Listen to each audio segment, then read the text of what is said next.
Chapter 81, The Memorial Service. On this day, Anduin prepared lunch for the Weasley family as usual and called Bill to help set the table. The Weasley children had grown quite obedient to Anduin. Even Bill, who was only a little over a year younger than Anduin, treated him with the respect of an elder. Although he always called Anduin Big Brother, when Anduin gave him tasks, he complied without question. "Brother Anduin, what's for lunch today?" Charlie, the most gluttonous among the children, was the first to arrive at the table every day. "You'll find out soon enough. Hurry up and call all your brothers over," Anduin replied, using a floating spell to direct the serving dishes to their places in an orderly manner. Augusta and many of the children sat at the dinner table, one after another. The mischievous George saw the big red ribs on the plate in front of him, and his mouth watered. He couldn't help but reach out to grab one. "Cough, cough!" Anduin cleared his throat twice. George's outstretched hand froze, and he withdrew it embarrassingly. He then picked up his knife and fork and began to eat properly, not daring to speak out of turn or grab food recklessly. During this time, the twins had learned to behave under Anduin's watchful eye. Any mistake, and Anduin would punish them both, regardless of who was at fault. Now, these two little troublemakers were quite well behaved in front of him. While they were eating lunch, the door of the burrow suddenly opened from the outside. The children exchanged glances, realizing something, and rushed to the door. Anduin followed them, and sure enough, Molly had returned. She looked well, holding her young daughter in her arms, with her husband Arthur by her side, and Frank and Alice behind her. After nearly a week of training, Molly was finally home. The children surrounded their mother, some shouting for her, others crying while hugging her legs. Molly comforted them with a sad smile. She then thanked the Longbottom family and Anduin for their help. Without their support, her grief and worries about the children might have overwhelmed her. The kids finished their lunch with bursts of laughter, while the grown-up wizards and Anduin had more serious matters on their minds. "We're going to name our little girl Ginevra Molly Weasley, and her nickname will be Ginny," Arthur announced to the group, looking at the newborn child. "Dumbledore and Professor McGonagall also visited me. They helped arrange the funerals for my two brothers. I would like to invite you all to attend. Don't worry, I will stay strong for Arthur and the children," Molly said with a smile. Anduin and the Longbottom family nodded in agreement. It was not easy to overcome grief so quickly, but they were relieved to see Molly facing life with strength. The Weasleys needed time and space for themselves, so after helping to finish lunch, Anduin and the Longbottoms said their goodbyes. Anduin left the burrow amidst the reluctant calls of the children. Back at the Longbottom house, life continued. Dumbledore had also invited them to attend the funeral of the McKinnon family, likely considering Anduin's friendship with the Order of the Phoenix members and his current stay at the Longbottom's house. Thus, Anduin was invited as well. A few days passed, and today was the funeral of the Prewett brothers and Marlene McKinnon. Anduin donned a dark wizard robe and accompanied several members of the Longbottom family to the cemetery. Since they had died in the same battle, the Prewett brothers and Marlene's family had decided to hold a joint service. A few people gathered at a cemetery in the south of England for a funeral. Many had already arrived, including the Weasley family, who were dressed in dark, somber clothes, standing with heavy expressions. Nearby were Marlene McKinnon's relatives. Anduin noticed Charles, whose eyes were red and dazed. When Charles saw Anduin, they exchanged a silent nod of understanding. Among the attendees were several familiar faces to Anduin, such as Emmeline Vance, Mad-Eye Mood, Edgar Burns, Kingsley Shacklebolt, and Barty Crouch. He also spotted Remus Lupin and Peter Pettigrew. Professor McGonagall and Hagrid were present as well, both members of the Order of the Phoenix, who usually looked after the young wizards at school. Anduin wondered if Sirius and the Potters would show up, as he hadn't seen them for more than half a year. When the Longbottom family arrived, everyone in the cemetery nodded in acknowledgement and exchanged quiet words. Anduin made his way towards Professor McGonagall and Hagrid, who was dabbing his eyes with a small handkerchief. "Anduin, I heard from Arthur about everything you did for them. It's heartening to see your care and help," Professor McGonagall said, nodding at Anduin as he approached. Anduin shook his head gently. Mrs. Weasley is an amazing woman and a great mother. I'm happy to help them, but I don't know how long it will take for them to recover from their grief. Hagrid, now crying even more, said in a choked voice, "Oh, Marlene and the Prewett brothers were such good people. Why is life so unfair to them?" Maybe death is the beginning of another adventure.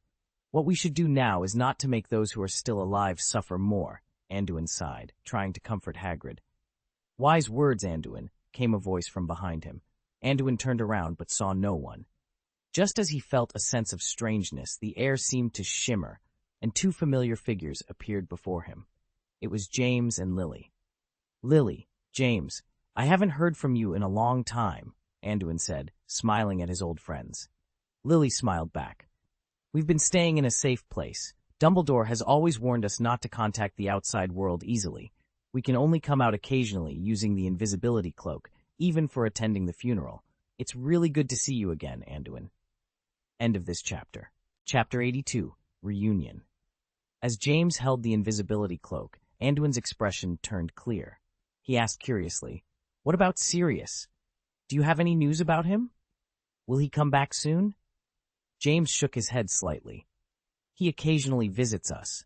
He's one of the few who knows where we live, but we haven't been able to get in touch with him. We don't know if he'll show up today."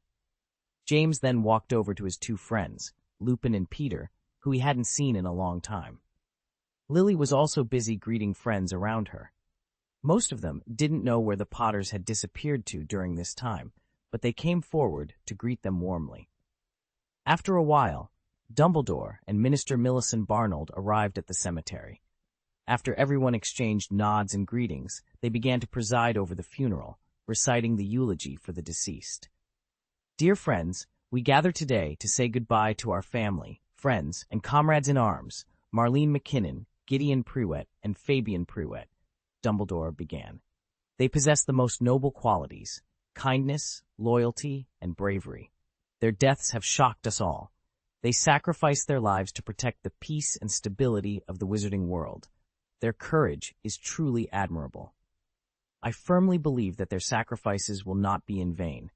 Their bravery has strengthened my resolve to fight against the Dark Lord and the Death Eaters. Let us always remember them, and let their faith rest in our hearts forever." Dumbledore's words brought tears to the eyes of everyone present, and a wave of sadness swept over the cemetery. Molly, who had been holding up well in recent days, began to cry again. Minister of Magic Millicent Barnold also expressed his condolences to the crowd, announcing that the victims would be posthumously named martyrs. The Weasleys and the McKinnons also spoke, hoping to turn their grief into strength. During the subsequent burial ceremony, Anduin approached Charles, ready to comfort his friend. But Charles spoke first, his eyes red with grief and anger. "Anduin, I know it must have been Travers. They threatened us and my aunt before." Anduin could feel the anger radiating from Charles. "They will get what they deserve. What you need to do now is to calm down," Anduin advised, frowning at Charles's current state. "I want to calm down, but I can't. I want to avenge my aunt and the others," Charles said bitterly. Anduin's next words surprised Charles. "Then I support your decision. A tooth for a tooth, blood for blood, it's justified." Charles was taken aback. In his impression, Anduin was not someone who would say such things. Anduin was always cautious, avoiding trouble, and was very stable and calm. Seeing Charles's surprised look, Anduin continued, "It's only right to take revenge for your family, but if you want to avenge them, you must do it thoroughly and ensure your own safety. Don't rush into it and lose your life before you can achieve anything." Charles nodded firmly, grateful for Anduin's support and advice. "Think about it in the long run. Don't expect to succeed immediately. Be patient. I'll come to you again to discuss it. For now, go and be with your family," Anduin said calmly. After nodding to Charles, he turned and left. Anduin supported Charles's extreme idea because he knew that conflicts couldn't be resolved by avoiding them. Blindly avoiding trouble would only embolden the aggressors. The easiest way to avoid trouble was to eliminate its source. He hadn't acted before because he was too weak, but as a Muggle-born wizard, he knew he would have to face these challenges head-on. Anduin found himself surrounded by many enemies seemingly out of thin air. It will take at least a year, Charles, you have to be patient, he muttered coldly. Anduin was a very assertive person, with a clear plan for his future and a deep understanding of the magical world's dynamics. He knew that without power, one couldn't control their own destiny. After attending the funerals of Weasley and McGinn, Anduin began preparing for the new school year. He visited Diagon Alley to buy school supplies and custom-made new clothes. His body had grown rapidly, now standing nearly 1.6 meters tall with stronger muscles, making his original school uniform feel cramped. He also purchased a lot of potion materials and bottles, realizing it wasn't ideal to always rely on his dean and the greenhouse for supplies. He supplemented his stock with various other ingredients as well. In the days leading up to the new school year, Anduin frequently visited the Weasley family at the Burrow. Molly's mental state was gradually improving, and the Burrow was once again filled with laughter and joy. On the morning of the new school year, Anduin packed his belongings early, enjoyed a hearty breakfast with the Longbottom family, and then accompanied Frank to King's Cross Station. Frank was on patrol duty at the station that day, tasked with casting a shielding spell around Platform 9 3/4 to keep Muggles away. If a Muggle accidentally saw a wizard crossing the wall, they had to help clear their memory. I brought you here. I wish you a happy new school year. If you have nowhere to go this Christmas, our family would be very happy to have you, Frank said warmly. Over the summer, Frank and Alice had formed a deep friendship with Anduin, and his excellent cooking had completely won them over. Anduin nodded to Frank and replied, I will seriously consider it. Your work is very dangerous. Please, don't be reckless. Stay safe. Frank smiled and nodded, bidding farewell to Anduin at the platform. Anduin then walked alone through the wall between platforms 9 and 10. Seeing the red train emitting thick steam after a long absence, he couldn't help but feel a bit melancholic. The events of the holiday were still fresh in his mind. As he walked along the train platform, he noticed many wizards and witches, along with parents, who had come to see their children off to school. Chapter 83, Invitation. At this time, by coincidence, another group of wizards had gathered and seemed to be arguing about something. Anduin took a closer look and saw it was the McKinnon and Travers families in confrontation once again. It seemed like this was an annual occurrence. However, this time, Anduin didn't watch from a distance, but leaned in to get a closer look at the Travers family. He didn't dare to get too close and stopped at a distance of more than 10 meters from the crowd to observe. The adult wizards on both sides of the confrontation paid little attention to the approaching young wizard, but Sample Travers and Charles noticed him. Charles nodded slightly at Anduin, while Travers stared at him with a grim face. Travers hadn't forgotten the humiliation he received last school year, but Anduin was elusive, making it difficult to confront him even in the common room. There were 3 other members of the Travers family besides Sample. One of them was a very striking woman with long blonde hair. Next to her was her husband, Sample's father, who had a very noticeable goatee but looked pale and unhealthy. Behind the two was a gloomy man with a sinister smile on his face, staring coldly at the McKinnon family. The McKinnon family also glared at the man behind, cursing him as a murderer, ready to fight at any moment. Anduin took a rough look and understood the situation. The man and woman were likely Sample's parents, and the man behind them was probably Sample's uncle. Charles had mentioned that the guy was a Death Eater, but there was no evidence to prove it, so the Ministry of Magic couldn't arrest him openly. Anduin didn't expect him to dare to show up at King's Cross Station. Sample, who had been staring at Anduin, whispered something to his uncle. The gloomy Travers then turned his eyes to Anduin, scrutinizing him. Seeing the suspected Death Eater looking at him, Anduin couldn't help but sneer, squinting his eyes and examining the man carefully. After a while, Aurors arrived to maintain order and forcibly separated the two sides. This scene played out almost every year. Although the McKinnon family had their colleagues, it wasn't easy to address the issue directly in public. Anduin didn't get closer. After observing from a distance, he turned back and boarded the train. It wasn't wise to escalate the conflict earlier. After finding an empty carriage and sitting down, he noticed that the crowd on the platform had been dispersed by the Aurors. Charles walked into the carriage after a while. "Did you see it just now?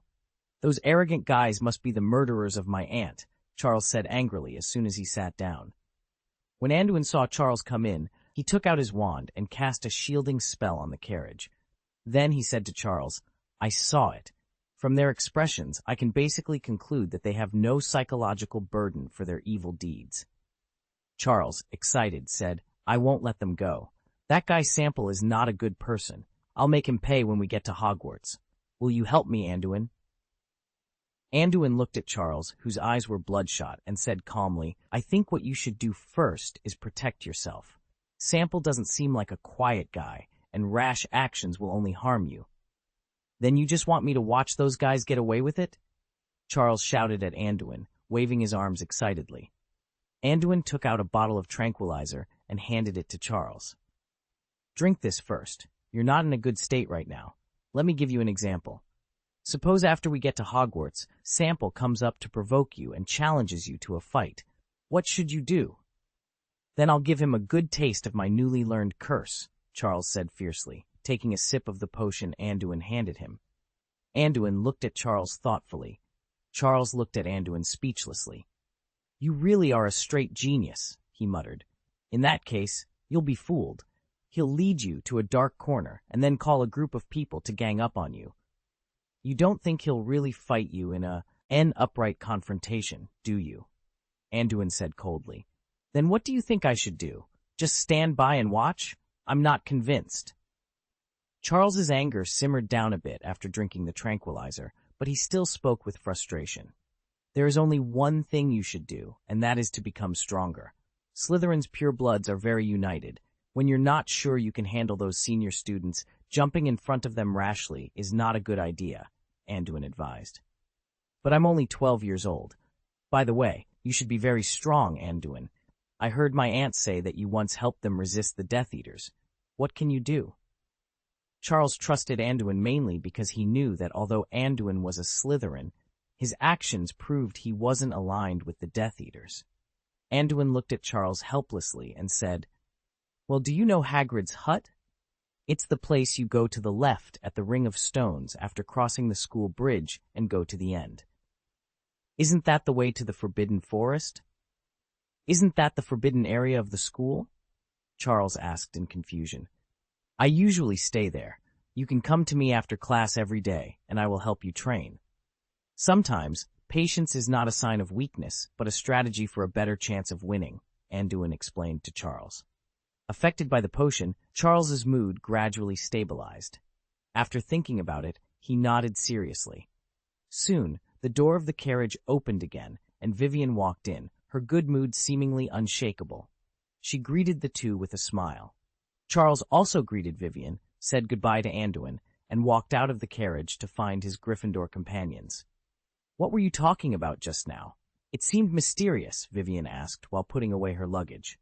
"It's nothing. He said he likes you and doesn't know if he should confess to you," Anduin teased. Hearing Anduin's words, Vivian's face flushed red. "What are you boys thinking? Is there something wrong with you?" she stammered. Anduin listened to Vivian's incoherent words and thought, she shouldn't take it seriously.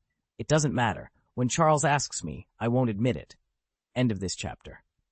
Chapter 84. Burns, Professor?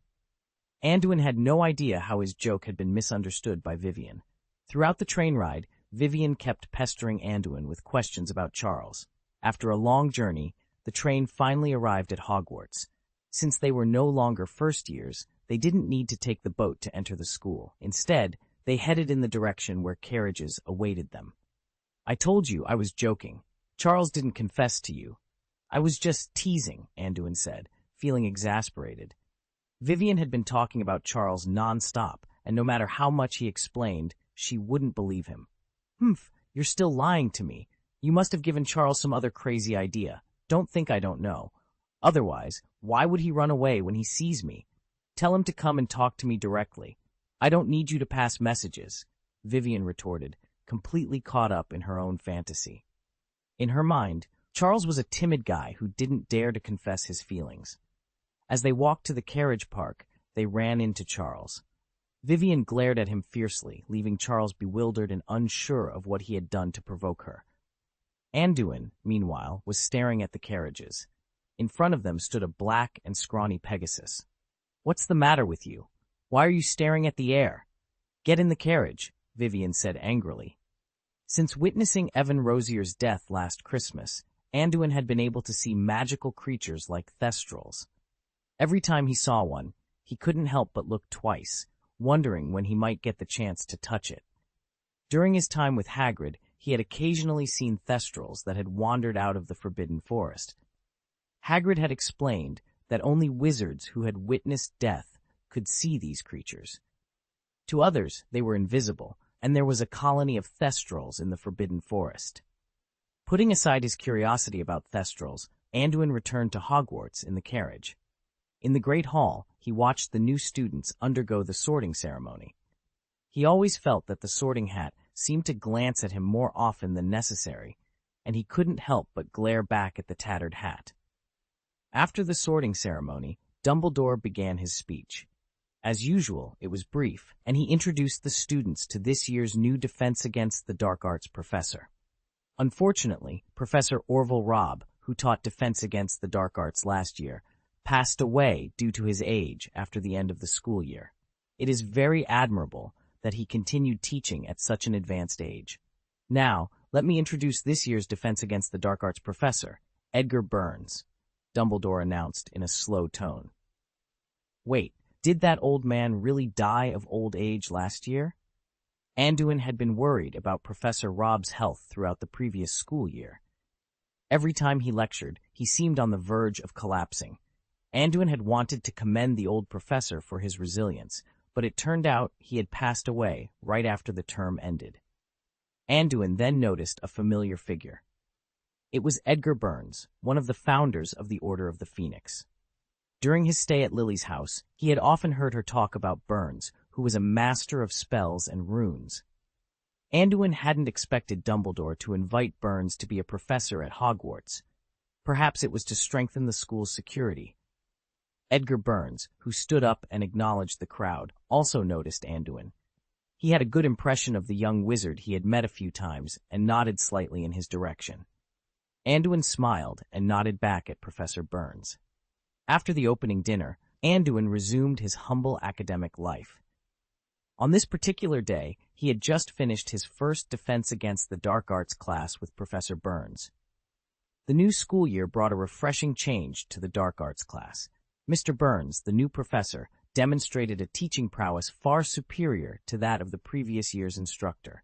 His classes were engaging and filled with humor, making the complex content of the textbook easily understandable for the students. It was clear that the students appreciated Professor Burns, and the classroom atmosphere was lively and enthusiastic. After one particularly engaging class, Professor Burns asked Anduin to stay behind. Despite his rugged appearance and masculine beard, Burns spoke in a gentle tone. "Anduin, I met Lily before I came to Hogwarts. She mentioned that you have a significant talent and interest in runes and spells. Is that correct?" Anduin, standing before the professor, responded humbly. "You flatter me, Professor. It's really due to Lily's excellent guidance. I am indeed very interested in runes and have been trying to develop a new one recently, but my progress has been less than ideal." "Oh?" Burns's interest was piqued. He hadn't been aware of Anduin's progress in his studies and was intrigued to hear that the young student was already attempting to create new spells. Burns had been invited to Hogwarts by Dumbledore, who needed to spend considerable time outside the school to counter Voldemort's influence. The Order of the Phoenix had recently suffered significant losses, and Dumbledore had entrusted Burns with the task of assisting at Hogwarts. Aware of the curse Voldemort had placed on the Defense Against the Dark Arts position, Burns planned to leave before the end of the term. Most members of the Order of the Phoenix were familiar with Hogwarts, and Lily had specifically asked Burns to look after Anduin.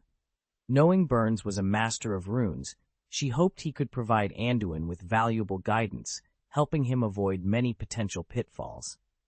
"Since you have such a keen interest in spells, feel free to come to me whenever you have time. Although I consider my skills to be modest, I have studied spells for over 10 years. I believe you won't be disappointed. How does that sound? Burns offered modestly. Anduin was thrilled. He realized that Burns, under Lily's request, was offering him special tutoring. He eagerly accepted the offer, excited by the unexpected opportunity at the start of the new school year. That evening, after dinner, Anduin knocked on the door of Burns's office with great anticipation. Burns, who opened the door, smiled warmly at him. "You're early. I'm sorry, but I haven't finished my dinner yet. You might have to wait for a bit." Embarrassed, Anduin replied, "I'm sorry, Professor Burns. I was so eager to learn about runes that I lost track of time." Burns waved off the apology and led Anduin into the office. On his desk was a tray with half-eaten food. End of this chapter. Chapter 85. The test. Burns asked Anduin to sit next to him for a while before continuing with his own dinner. After Anduin found a seat and sat down, he began to look around the office. With just one glance, Anduin noticed a fully functional rune workbench, which looked more advanced than the one in Lily's house. It was clearly used for testing. The included crystal ball had 3 rows. Burns was a little surprised to see Anduin staring at his rune table, as if he knew what it was. "You must know that this is a piece of equipment that only scholars specializing in spells can buy. A set can cost thousands of gold galleons." "Do you know that workbench?" Burns asked. "Yes, I stayed at Lily's house last Christmas, and there was also a rune workbench there. I also started my rune study there. Yours looks more advanced than Lily's," Anduin replied honestly. "I see. It seems that your progress is faster than I thought. So, how do you learn rune now?" Burns asked curiously. "Now, I use this." Anduin took out the rune disc from his linen space bag. He would keep this valuable item with him every time he used it. It should be said that his entire net worth was basically carried with him every day. "Oh?" Burns raised his eyebrows. He didn't expect Anduin to have this item. Although it's not as valuable as a workbench, it's not something you can buy just anywhere. A rune disc costs a few hundred gold galleons. This was given to me by James and Lily. There is also a magic book containing runes. I have basically learned all the runes in it. Now I am mainly learning those plain runes and trying to disassemble and combine the runes," Anduin said with a smile. Burns couldn't help but raise his evaluation of Anduin again. "You must know that this child is only in the 2nd grade, and the 3rd grade usually starts the study of ancient runes. But Anduin had already mastered so much before the 3rd grade. Do you have knowledge? No, there are many hard conditions for learning and applying runes." Burns was thinking about something, had some guesses in his heart, and then hastily finished his dinner. He wiped his mouth randomly and walked over to Anduin. "Anduin, try to catch this," Burns said. With his right hand, a small ball of light appeared from the palm of his hand. With a slight push, the small ball of light floated towards Anduin. When Anduin saw this, he mobilized the magic in his body and stretched out his hand to catch it. The small ball of light was firmly held in his hand. Anduin could perceive that the ball of light did not have any temperature, but it contained much stronger magic power than the normal Lumos spell, though the brightness was not as intense. Anduin couldn't help but say, "Huh." When Burns saw Anduin easily control the ball of light, he couldn't help being shocked. He heard Anduin's "huh" and asked, "What's wrong? Is there anything unusual?" "Yes, when I sensed this ball of light, I found that the magic power contained in it is very strong, but the brightness is lower than that of ordinary Lumos spells," Anduin said honestly. "Can you perceive the magic contained in the spell?" Burns asked in disbelief. Immediately afterward, Burns conjured another ball of light, which was much brighter than the previous one, and asked, "Feel this one." Anduin reached out and grabbed the ball of light as instructed. After he felt it carefully, he was surprised. This ball of light has lower magic power than the previous one, but the brightness is very high. How can this be done? How to do it? I also want to ask you, how did you manage to perceive the external magic so easily?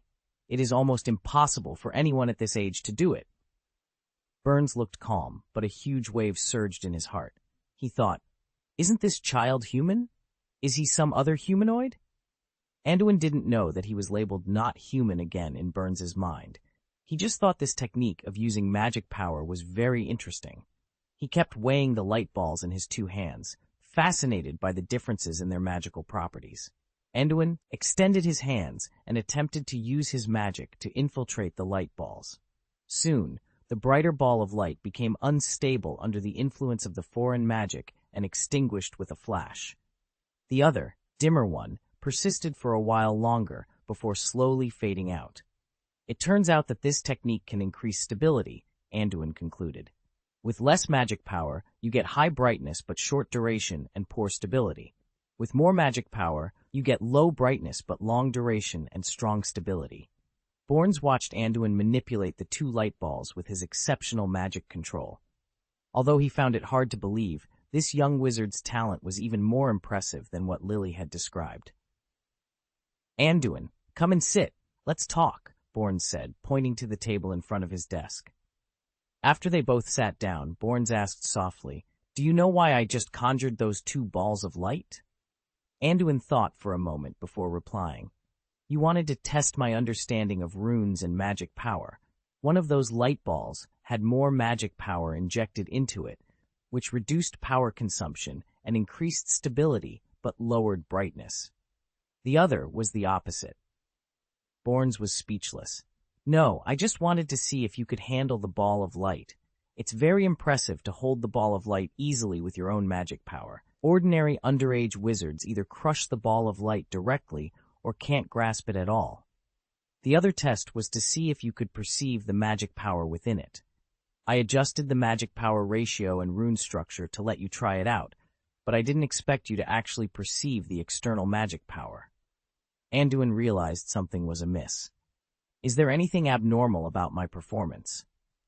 "That's an understatement," Burns thought to himself.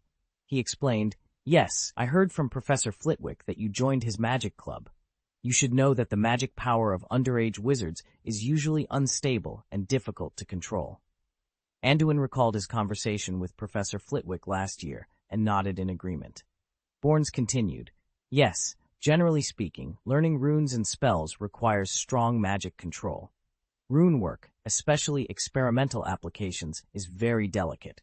Poor control can easily lead to accidents. Many young wizards have physical issues that make it difficult to fully control their magic power when they are young. That's why Ancient Runes is only offered as an elective course after the 3rd grade. By then, underage wizards have stronger control over their magic power. If younger wizards want to study and research runes in depth, it's easier for them to get started after the 3rd grade. End of this chapter. Chapter 86, Spell Development.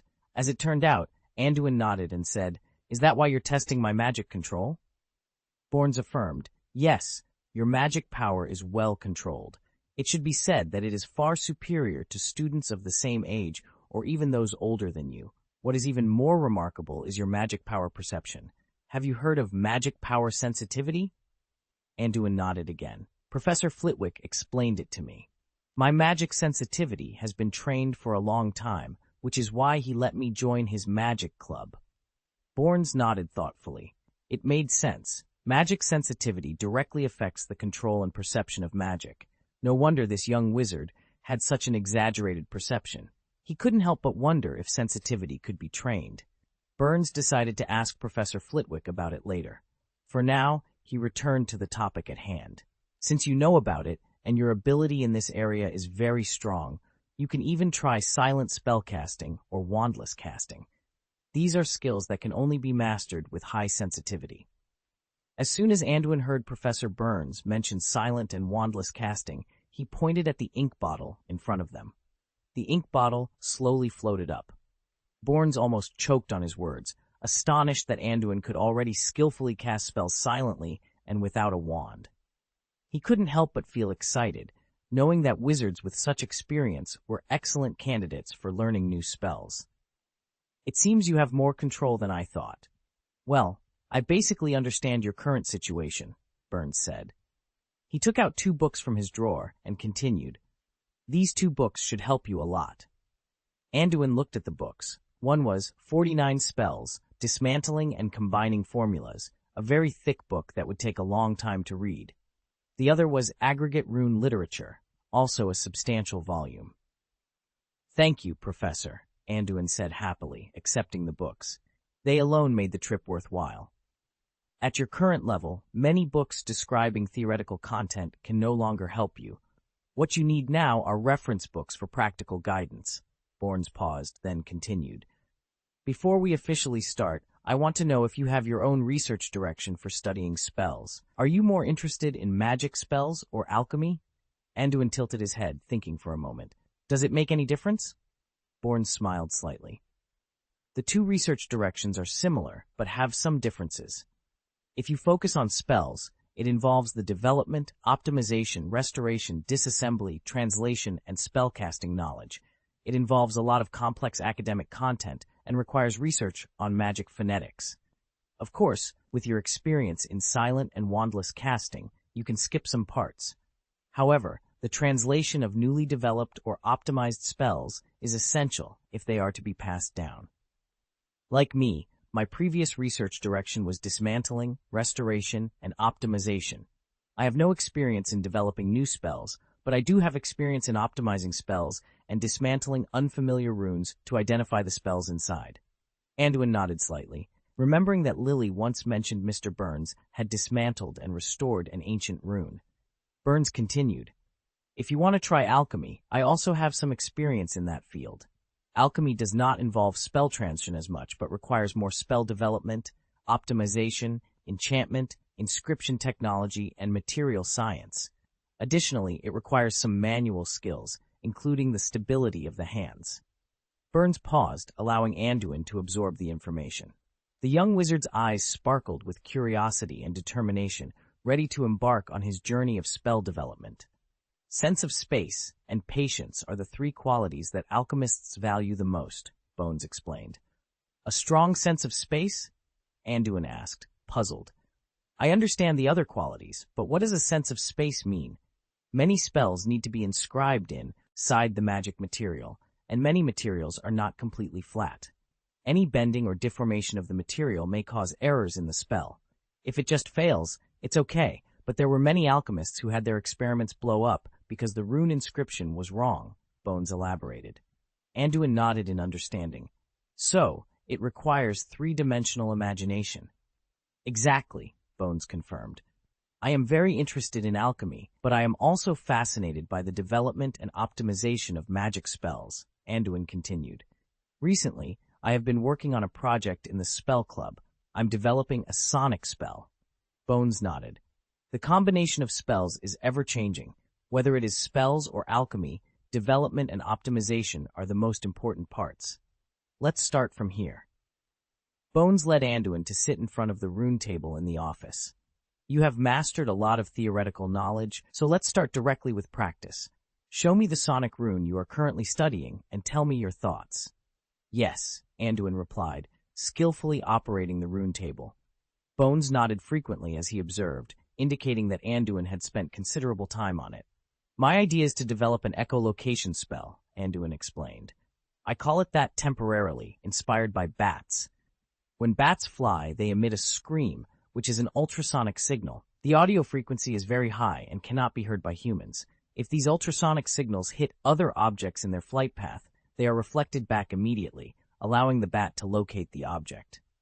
Bones was stunned by Anduin's explanation, as he didn't fully grasp the concept. However, Anduin continued without noticing Bones's confusion.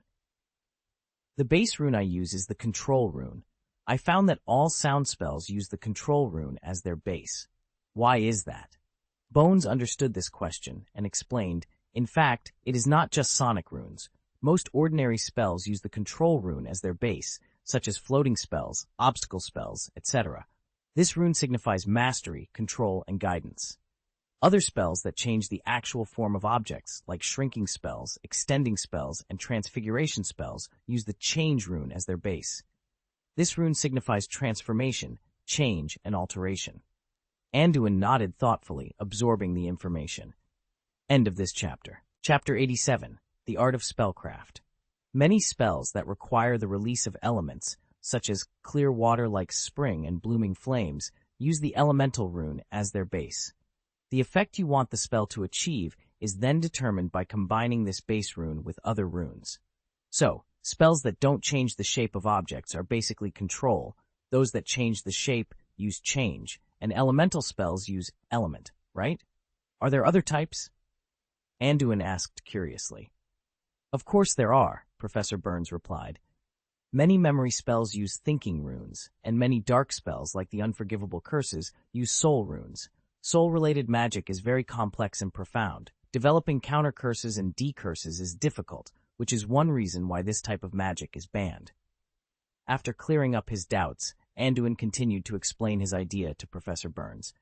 After using control as the base, I considered that this spell needs to send out sound waves, then retract them, and receive them based on factors like time interval and orientation. I aim to achieve a positioning effect, so I combined sound, emission, induction, and present runes. Oh, then show me the rune combination you imagined, Burns said, intrigued by Anduin's practical ideas. Okay, Professor. Anduin skillfully mobilized the required runes and combined them according to his previous progress. Professor Burns's rune table contained a vast array of runes, so there was no issue of missing characters during the combination. Burns looked at the combined runes and smiled. Have you tried this spell? Your magic control is very good. You should test it to see the effect. Anduin nodded. I have tried it, but after casting the spell, it just buzzed. It didn't do anything other than make a noise, and I didn't get any echo feedback. What do you think is the reason? Burns asked. My spell is meant to simulate ultrasonic waves, so higher frequency sound waves are needed. I think the issue is that the frequency of the sound waves isn't high enough, Anduin explained. I see what you mean, but you made a mistake in one part of the spell, Burns said, observing Anduin's work. Where? Anduin asked, eager to learn from the professional. Here, Burns said, pointing to a spot on the rune combination. Is there a problem with the presentation rune? Anduin asked, confused. Burns nodded. Yes, your idea is to emit high-frequency sound waves and then receive them to detect the surrounding environment. How far do you imagine this detection range to be? Anduin thought for a moment. Ultrasonic waves are very fast and stable. It should be able to sense a radius of at least 100 meters. With optimization through runes and spellcasting skills, it could potentially detect situations within a kilometer range. Burns was secretly surprised. Although he didn't fully grasp what Anduin was talking about, he realized that if such a wide-ranging detection spell could be developed, it would have broad applications. His own horizontal perception range was only about tens of meters. Burns nodded thoughtfully. Okay, but have you considered how you will display the received information? Will it be through your ears or eyes? If it's through your eyes, it might interfere with your vision. Anduin was stunned. He had thought about the spell's mechanics, but hadn't considered how the recovered sound waves would be transmitted. Using the ears was impractical, and while the eyes were an option, they could interfere with normal vision and spellcasting. What should I do if I accidentally? Anduin trailed off, deep in thought. Anduin envisioned his echolocation spell as a 360-degree detection mode with no blind spots. Using his eyes, he could only see in one direction at a time. Burns, observing Anduin deep in thought, explained, Actually, your idea is very good. This spell has great potential. Its biggest application should be in detecting situations behind bunkers or obstacles, or in environments with poor visibility, such as woods. Anduin nodded, adding, That's right.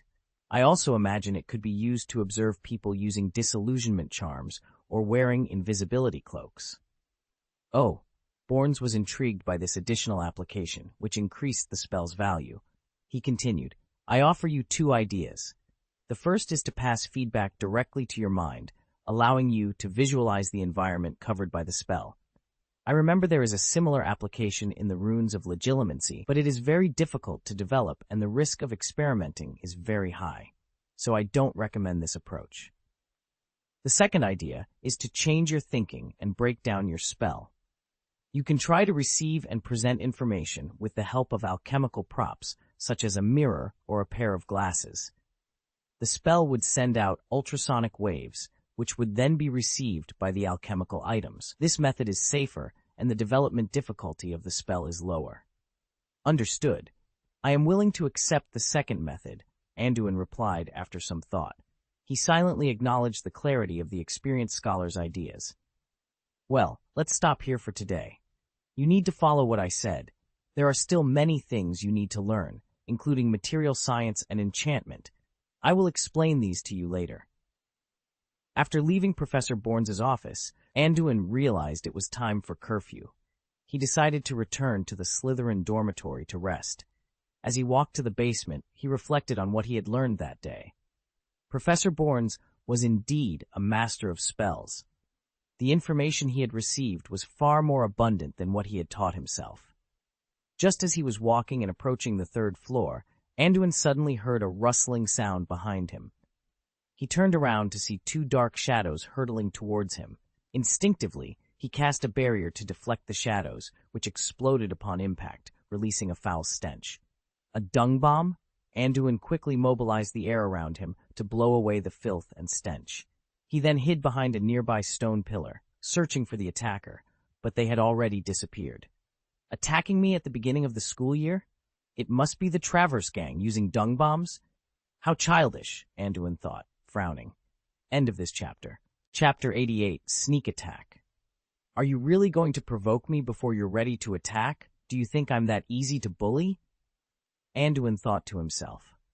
Suddenly, a voice interrupted his thoughts. Who's making trouble again, you little bastard?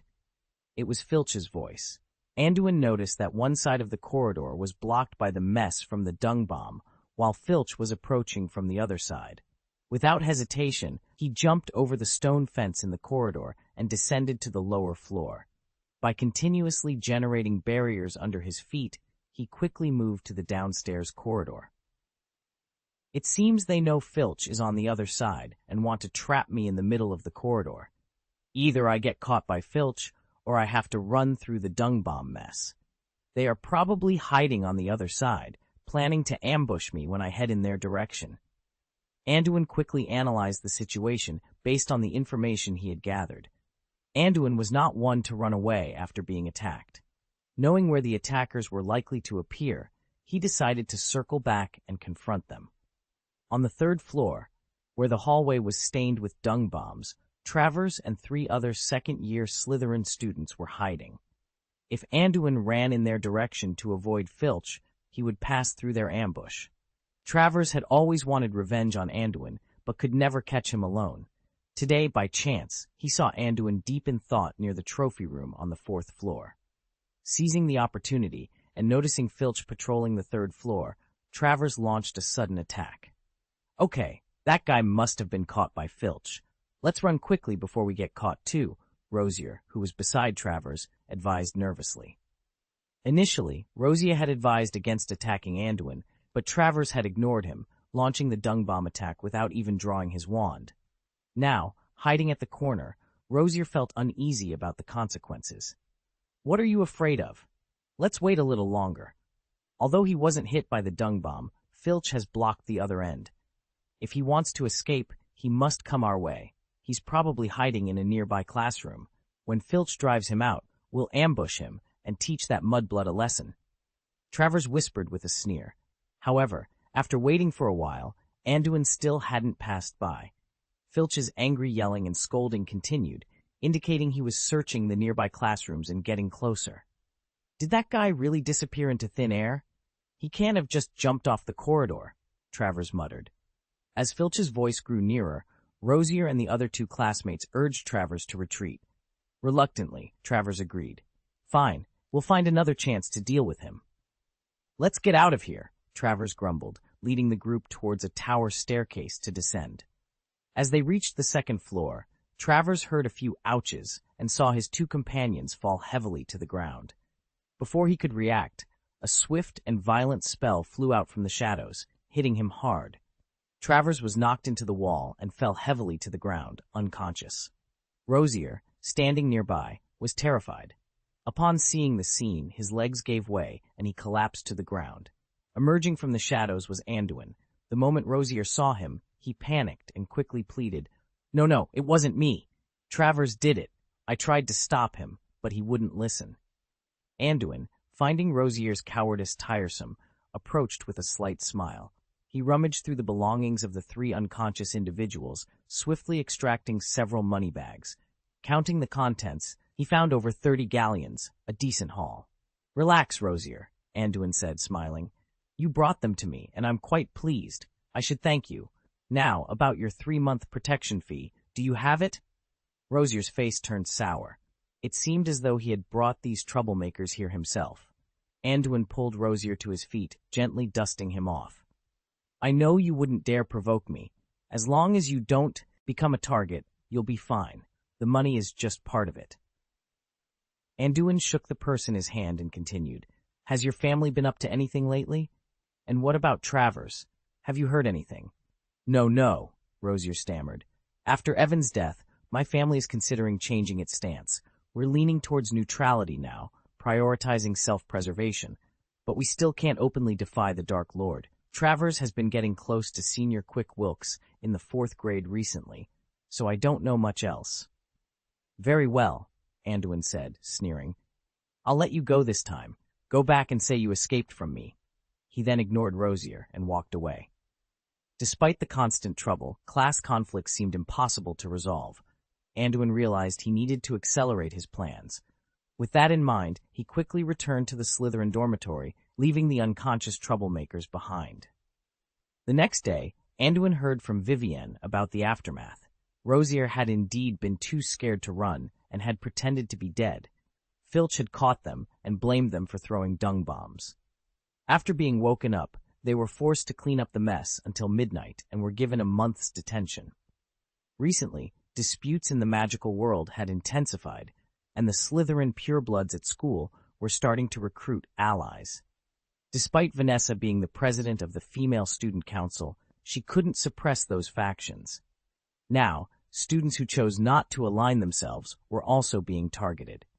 Anduin had noticed many people eyeing him with malice in recent days. Chapter 89, Training. After all, he is a Muggle-born wizard and has been assigned to Slytherin, making it easy for him to attract the attention of those who uphold the concept of pure-blood supremacy.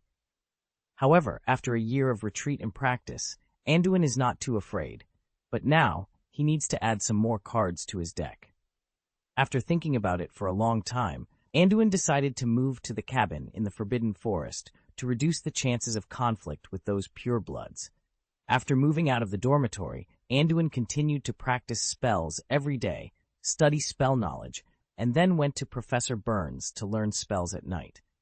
One day, Anduin was reading Aggregate Rune in his small room. The book introduced a lot of knowledge about optimizing spells by adjusting the structure of runes. Anduin also discovered methods to increase harmony and reduce the frequency of sound waves.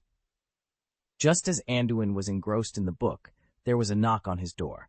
When he opened the door and saw Charles standing there, Anduin smiled and said, "You're here. It seems that reason has overcome impulse." Charles was led into the room by Anduin. He looked around the hut and asked curiously, "You live here now?" "Yes. The atmosphere in Slytherin is not calm right now. All the students are being forced to take sides by those pure bloods, and they definitely won't let me go. So I decided to step out and gather my strength," Anduin laughed. Charles said angrily, "I didn't expect those bastards to even target their own classmates." "What about Vivienne? She hates those guys too." "She comes from a big family. Although she is of mixed blood, she won't be subjected to much, and Senior Vanessa will protect those girls," Anduin explained. Charles nodded and said, "That's good. I've been thinking, and I feel that I'm still too weak. Recently, there have been some conflicts between our house and Slytherin, but I can't help with anything. You have more ideas. I'm willing to listen to you. Tell me what I should do." Anduin took out a piece of parchment from his desk drawer and handed it to Charles. "I have planned a training regimen for you. In the next period, you will undergo special training." Charles took the parchment and looked at it, then frowned and asked, "Running? What kind of special training is this? Shouldn't we be practicing magic spells?" Anduin patted Charles's slightly thin body and said, "Your physique is not strong enough, which affects your reaction ability. Strengthening your stamina can also activate the magic in your body, making spell practice more effective. Continuous exercise can also strengthen your will, and a firm will can increase the strength of your magic. These are things I've learned over time." Without waiting for Charles to respond, Anduin continued, "Every morning, you have to get up early. I will take you for a run to train your physical fitness. After class, come to me for endurance training and spellcasting exercises. You must be mentally prepared. It won't be easy." Charles shook his head and said, "I'm not afraid of hard work. As long as I can become stronger, I can persevere." Anduin looked at Charles's determination and nodded. As a friend of the same age, Anduin naturally supported the idea of making progress, but it depended on whether Charles had enough determination. "Okay, now we start the spell extension training, which is a method I developed myself. It can strengthen your control and perception of magic," Anduin said.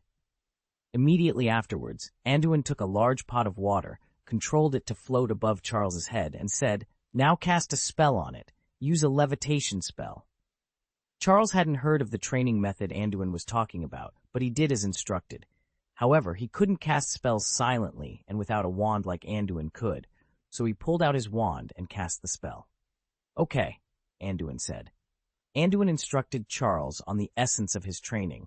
"What you need to do next is maintain your current state of casting spells. Hold on for as long as pause. Sybil, try to feel the flow of magic within your body and conserve your magic." Charles, staring nervously at the large basin hovering above his head, asked, "Then what?"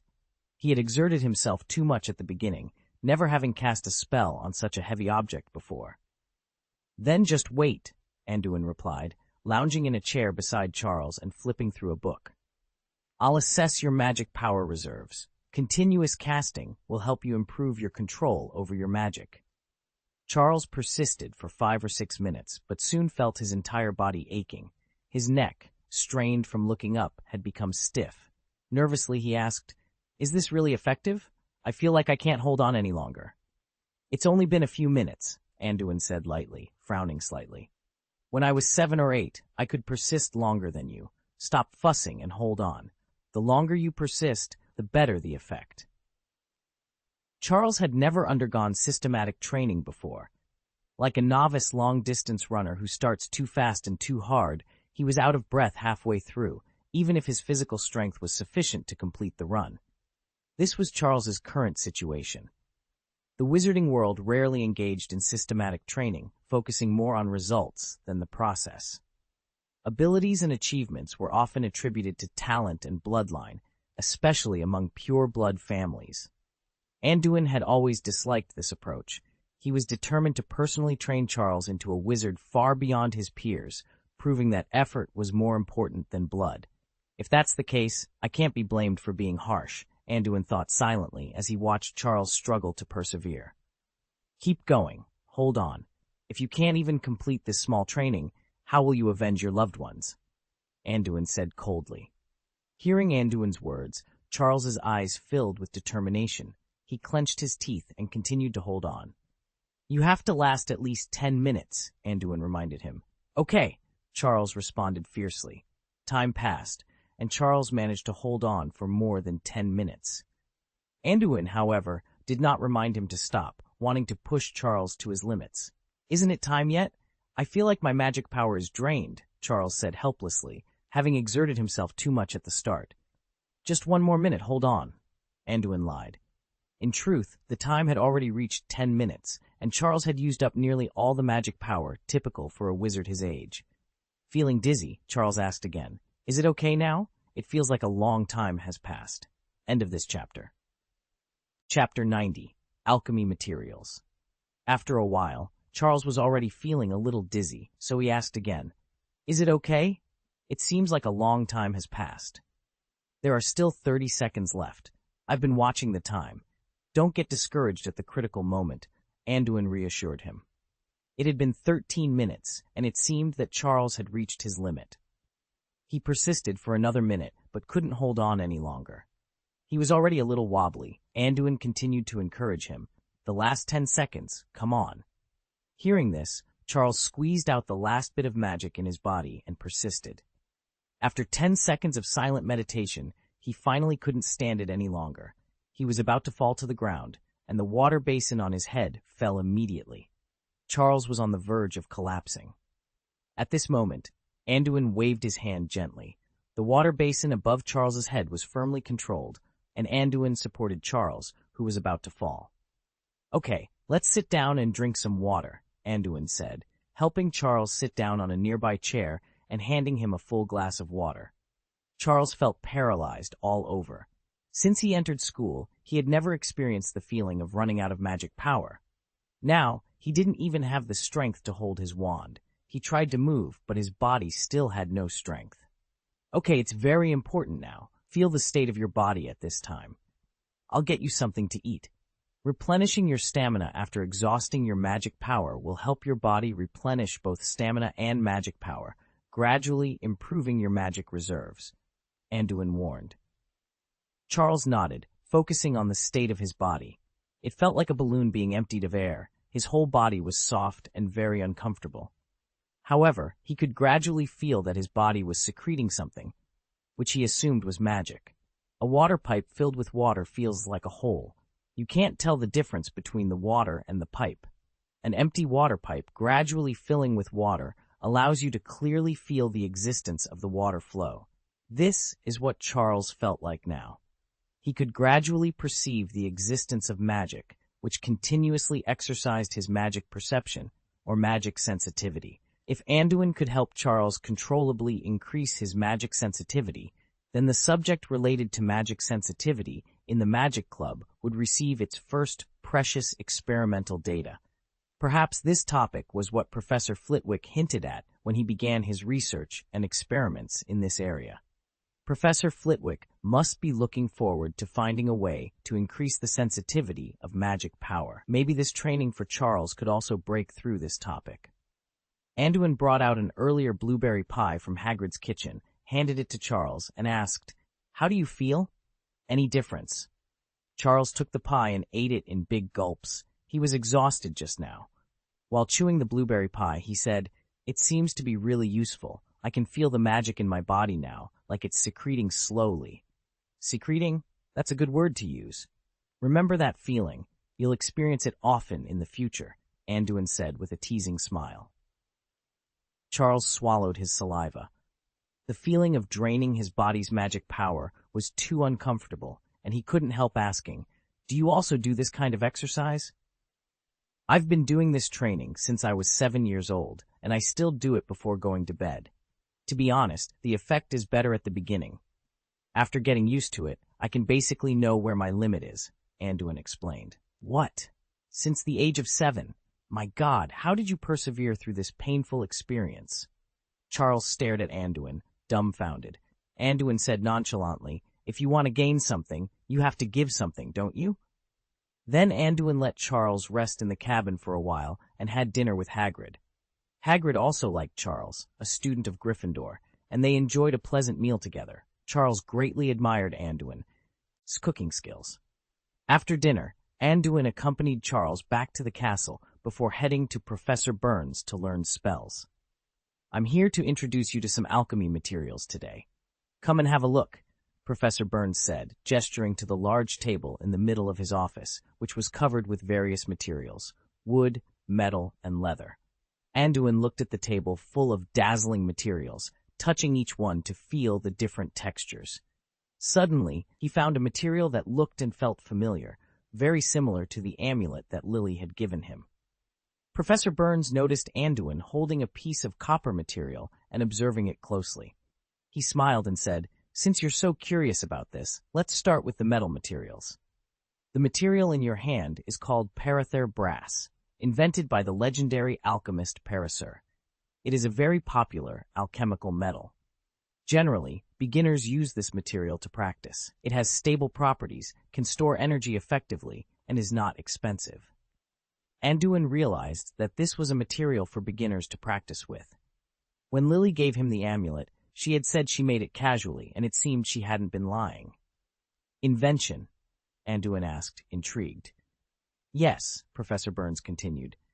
"In today's world, whether in the wizarding world or the muggle world, there are only so many known metals, and there is no naturally occurring magical metal. And these magical metal materials are actually alloys. Wizards often use metals as raw materials, fuse them with other metals, input magic power, or add ingredients from magical creatures during the manufacturing process to create alloys with magical properties. Depending on the alloy formula, the characteristics will vary. Many ordinary metals are not valuable in themselves, but the alloy formulas are very precious. Parather brass is an alchemical material with a public formula, so its value is not very high. That made sense to Anduin. If there were any special magical metals in the world, they would have been discovered by the Muggle world first.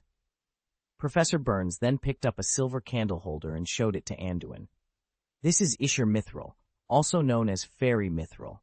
The alloy formula is closely guarded by fairies. Many silverware items produced by goblins are made of goblin mithril, which has excellent conductive properties and is extremely stable. However, the disadvantage is that the texture is soft. Alchemy masters generally choose to make it into magical jewelry or add some Isher Mithril to other alchemical metals to enhance their magical properties. End of this chapter. Nabshap, Chapter 91. Lemay Alloy. Since the formula for Isher Mithril is completely mastered by the goblins, it is highly valuable in the market now. Its price rivals that of a galleon, but it is essentially priceless and can only be purchased at exorbitant prices on some black markets. Many alchemists buy goblin silverware and melt it into liquid metal to create alchemical items. This candle holder is the only goblin silverware I have on hand. It is said that there is also a refined version of mithril, which is stronger than ordinary Isher Mithril, but very rare. Legend has it that Rowena Ravenclaw, one of the founders of Hogwarts, used a whole piece of refined mithril to craft the legendary Ravenclaw crown. Anduin took the silverware from Borns's hand and examined it carefully. He noticed that this material was much more dazzling than ordinary silver. Under the light, it had star-like light spots, making it very beautiful. Borns then explained another metal material to Anduin. This is Goblin Ulam steel, also known as Ulam steel, Goblin iron, or Goblin steel. It is a craft alloy unique to goblins. It has the hardest texture and stability in the current wizarding world, though its magical performance is average. It is a relatively rare magical alloy and is the top material for making space-type alchemy items. When a traceless stretching spell is applied to it and charged regularly, its usage time is theoretically unlimited, and the space it can stretch out is also very large. Anduin saw a brooch in Professor Burns's hand. Professor Burns infused some magic power into the brooch, and a piece of clothing appeared in his hand, which he then retracted back into the brooch. In addition to making space-type alchemy props, this material is often used to make items such as boxes or doors due to its sturdy texture. For example, the door of the Gringotts vault is said to be mixed with a lot of Ulam steel. Another legendary treasure of Hogwarts, the Gryffindor sword, is also said to be made of Ulam steel and Isher Mithril, Professor Burns explained in detail. Anduin nodded and said, "It seems that the goblins have strong metal craftsmanship, and they actually have so many high-quality alchemy formulas." Professor Burns agreed, saying, "Yes, the achievements of the goblins in magical metal are significant. These achievements once gave the goblins a very strong racial confidence, which led to the famous Goblin Rebellion in history." After a pause, Professor Burns continued, "It is said, and I emphasize said, that many alchemists were behind the war between goblins and wizards. Those alchemists coveted the magical metal formulas in the hands of the goblins. Some say that the war was provoked by certain alchemy masters. Didn't the wizards win the last war and seize the formulas?" Anduin asked, recalling the content of the history of magic. "That's just a victory in words. In reality, the wizards were not completely sure of winning. The goblins are very tenacious. To win absolutely, the wizards would have also faced serious casualties. And..." Professor Burns paused before continuing. "It is said that an alchemy master in the wizarding world at that time intervened to prevent the war from deteriorating further." "Oh? Who?" Anduin asked curiously. "Nick Lemay. The alchemist Nick Lemay, who made the Philosopher's Stone," Anduin said in surprise. "Yes, and the reason has to do with the magical metal I'm going to introduce to you next," Professor Burns said to Anduin. This time, instead of showing Anduin a real object, Professor Burns took out a piece of parchment. After unfolding the parchment and handing it to Anduin, he continued, "I don't have a real sample of this material, and it is very difficult to find today. The photos on the parchment are the best records of the material I could find." Anduin looked at the magical picture on the parchment, holding a normal-looking metal. Anduin held a block in one hand, which resembled titanium metal from his memory, though it was slightly lighter than silver. He looked up at Professor Burns, puzzled. "This is the invention that indirectly prevented the expansion of that war, LeMay," Professor Burns announced. "LeMay alloy?" Anduin repeated, recognizing the name. "Yes, this is a brand new magical metal formula invented by Nick LeMay. It possesses strength comparable to Ulam steel and the magical stability of Aesir mithril. It is an excellent alchemical material," Professor Burns explained. "So, if wizards have this metal formula, they don't need the goblin's formula. Did Nick LeMay share this formula with the wizarding world?" Anduin inquired. "That's where the story becomes controversial. After the Goblin Rebellion ended, many alchemists sought out Nick LeMay to supply this magical metal. However, Nick LeMay disappeared," Professor Burns said with a smile. "Disappeared?" Anduin echoed. "Yes, Nick LeMay vanished from public view. Occasionally, some LeMay alloys would surface, indicating that he was still alive. However, he clearly didn't want to produce too much of this material. Some speculate that the production process is extremely difficult. Others believe the cost is high and the raw materials are hard to obtain. Some even think that the alloy requires a philosopher's stone, which would affect its production. The philosopher's stone is used to make the elixir of life, making this material one of the rarest on the market today." Professor Burns elaborated. Then, with a smile, Professor Burns added, "But I may have one soon. Dumbledore promised to give me a piece of LeMay alloy as one of the rewards for my teaching here." "Headmaster Dumbledore is so generous, giving away such cherished materials?" Anduin said in disbelief. "Yes, perhaps because Dumbledore knows Nick LeMay personally," Professor Burns replied, smiling at Anduin's shocked expression. "Nick LeMay is still alive, and he's a good friend of Dumbledore. It's said that Dumbledore is one of the few who knows LeMay's whereabouts." Anduin took a deep breath. He hadn't expected this. Knowing that Nick LeMay was still alive made sense, given the Philosopher's Stone's elixir of life.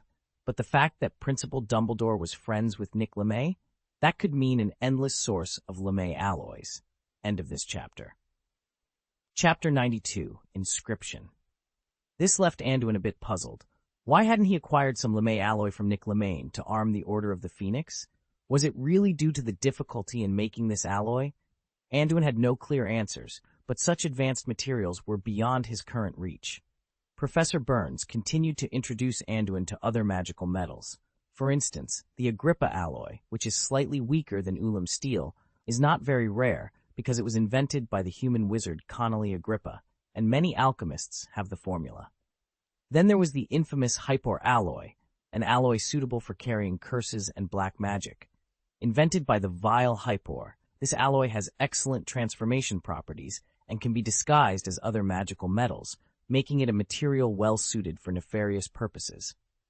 Clearly, Professor Burns' alchemy knowledge was far more extensive than he had initially let on. He was familiar with most basic wizarding materials and had a rich accumulation of knowledge. Most of the alchemy materials were either ready-made or raw materials, or various physical objects that had been made into alchemical items. By observing and touching these materials, Anduin quickly formed a basic understanding of them. After introducing various magical metals, Professor Burns explained the role of wood in alchemy, as well as the application of many magical creatures' outputs in alchemy. In fact, the most common alchemical props on the market today are made from the skin, hair, bones, blood, teeth, and other parts of many magical creatures, which have a wide range of applications. While discussing magical biological materials, Anduin suddenly realized that he had been sitting on a treasure trove without knowing it. Many of the materials, such as skin, hair, and bones that Professor Burns introduced were things he had seen at Hagrid's hut. For example, when Professor Burns mentioned unicorn hair, Anduin realized that the rope Hagrid used to hang bacon was made of braided unicorn hair. He had always been curious about why the rope never changed color and always maintained a bright luster. The cushion that Hagrid had given him, which was very comfortable to sit on, was actually made from manticore fur. Anduin remembered seeing a larger piece of that fur in Hagrid's hut, used to cushion a box. The needle Hagrid used to make leather goods was actually the horn of a horned beast, and the footpad placed at the door was made of dragon skin, which Anduin had never noticed before. Good grief, Anduin thought. Hagrid is an invisible rich man. He realized he could no longer see Hagrid with the eyes of a normal person. In the following days, Anduin studied with Professor Burns and identified many alchemical materials. One day, Professor Burns finally began to explain the method of making alchemical items. These are the important tools for alchemy and enchanting, Professor Burns said, spreading out a roll of tools in front of Anduin. The toolset included 14 carving knives, 7 in a group, a magnifying glass, and other tools such as scales, measuring rulers, compasses, and pliers. There are 2 main ways to enchant, Professor Burns explained. One is to directly enchant with spells, like an invisibility cloak. However, this method doesn't last long. A normal invisibility cloak might only last a few years. The other method is engraving, where you carve magical runes onto the material. As long as the magic power is replenished in time, the duration will be greatly enhanced. There are 2 ways of engraving, he continued. One is clear engraving, where you directly use a carving knife to carve the lines of runes on the alchemy material and then enchant it. The other method requires more advanced skills. Using a dark carving knife, you directly inject magic power into the alchemy materials, maintaining a stable magic power output while depicting the runes. This method allows you to enchant the runes as you carve them. Anduin listened intently, eager to learn the intricate art of alchemical enchantment. The enchanting process requires extremely strong magical power and precise control. The alchemy effect of the finished product is also better with these factors. Professor Bones introduced the functions of various carving knives while explaining different enchanting techniques. Anduin nodded and examined the differences between the carving knives. One set of carving knives was used for open carving, with a sharp edge at the tip. The other set resembled a pen with a thin tube used to transmit magical power. Okay, let's try it out. Your magical power is well controlled, so you can attempt dark engraving directly. If it doesn't work, practice clear engraving, Professor Bones instructed, handing Anduin a piece of wood as a carrier for the engraving. Anduin took the wood chip and selected a medium-sized dark carving knife. He tried to channel his magical power into the knife. Soon, the front part of the carving knife glowed slightly. He then controlled the magic power output, attempting to carve a floating spell rune onto the wood chip. During the actual operation, Anduin found it challenging to inscribe the rune. He had to control the even output of magical power while paying attention to the accuracy of the engraving. Fortunately, he was very familiar with the floating spell rune, so the probability of error was low. However, after engraving more than half of the rune, his control wavered, resulting in an excessive output of magical power. The wood chip cracked with a pop. Professor Bones nodded slightly and said, "It's already very good. It seems that your magical power is well controlled, and it's rare that your hands are also very stable. Wooden material is easily affected by excessive magical power. If it were a metal material, the fault tolerance would be much higher. It seems you are very suitable for this craft. Try it again." Anduin nodded and took another piece of wood to try inscribing again. However, he made another mistake halfway through and ruined the material. Professor Bones remained patient and kept encouraging Anduin to try again. Finally, after 4 mistakes, Anduin successfully completed the rune inscription. When activated with a little magical power, the inscribed wood chip floated calmly in the air.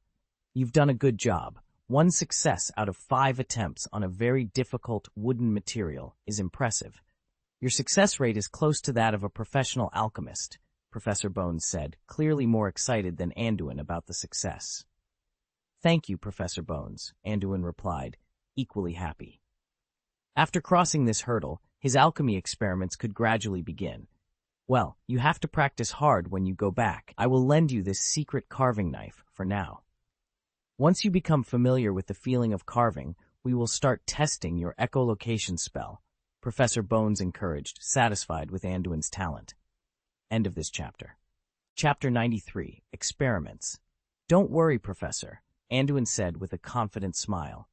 In the following days, Anduin immersed himself in the library, borrowing numerous spell-related books. Once back at his hut, he would delve into studying these spell books and practicing inscription.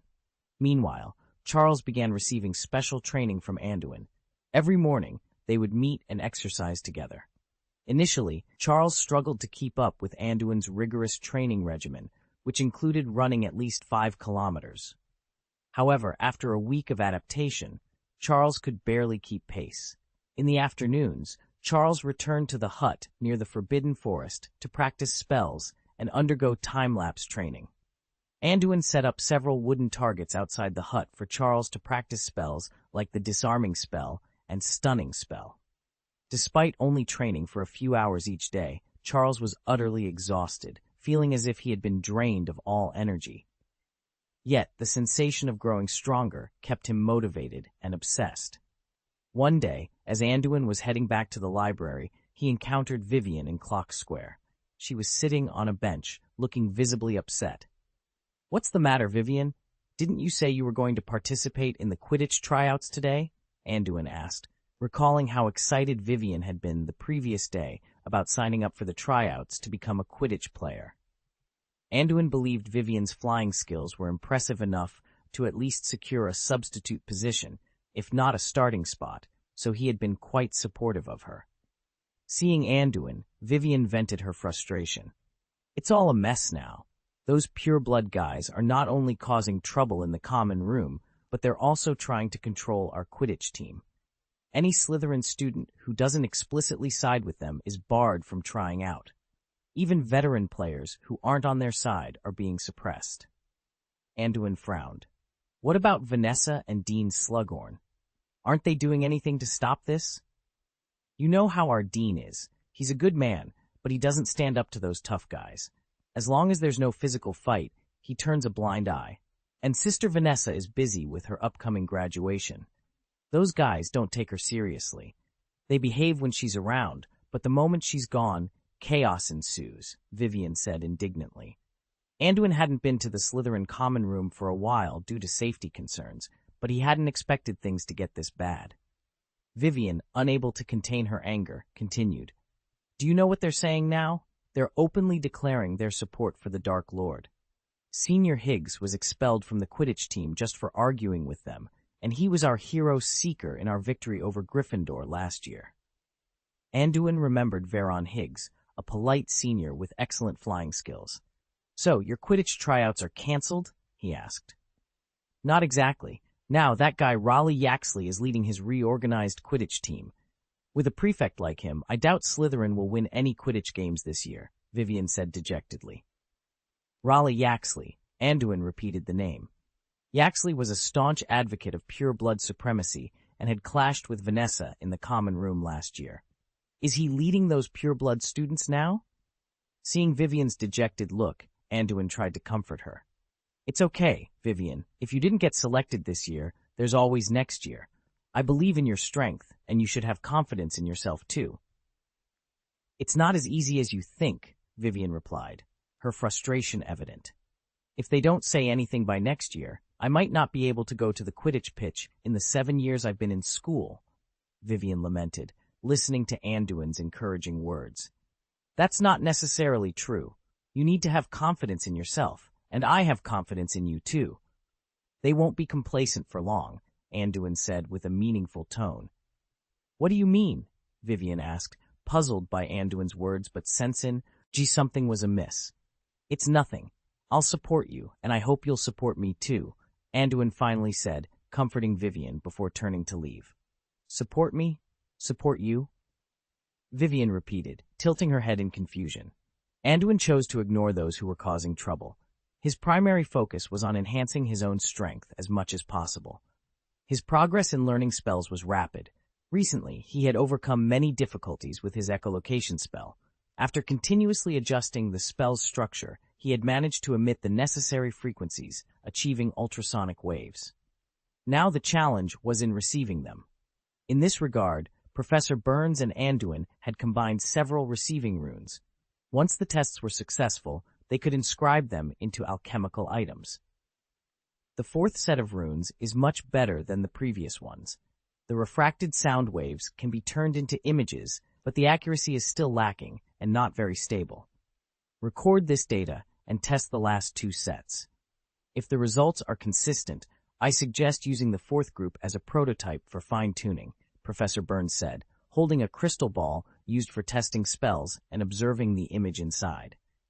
Anduin, who was casting the ultrasonic spell nearby, quickly recorded the test data on parchment. They had been experimenting for a while. Anduin was responsible for casting spells to emit ultrasonic waves, while Professor Burns used crystal balls containing different spells to receive them. Each spell was tested about 10 times. Out of the 4 groups tested, only the 4th group managed to form an image. "All right, let's test the 5th set of runes next," Professor Burns said, putting down the crystal ball and taking out another. "Yes, Professor," Anduin nodded, beginning to cast the ultrasonic wave repeatedly. After years of self-practice, Anduin had developed strong magical control. When using the new spells he developed, he could cast them silently, greatly improving efficiency without needing to translate the spells into incantations. End of this chapter. Chapter 94. Inscribed Runes. After repeating the test 10 times, Professor Burns put down the crystal ball, picked up a new one, and said, "The 5th group did not work well, so let's test the 6th group finally." Anduin nodded in agreement and continued to cast the spell. "Huh? This is it?" Professor Burns exclaimed as he looked at the crystal ball containing the 6th set of runes. "What's wrong?" Anduin asked, tilting his head. "Come and see for yourself." Professor Burns handed Anduin the crystal ball and urged him to recast the spell. After Anduin took the crystal ball, he cast an ultrasonic wave again. When Anduin looked through the crystal ball, he could clearly see the ripples in it.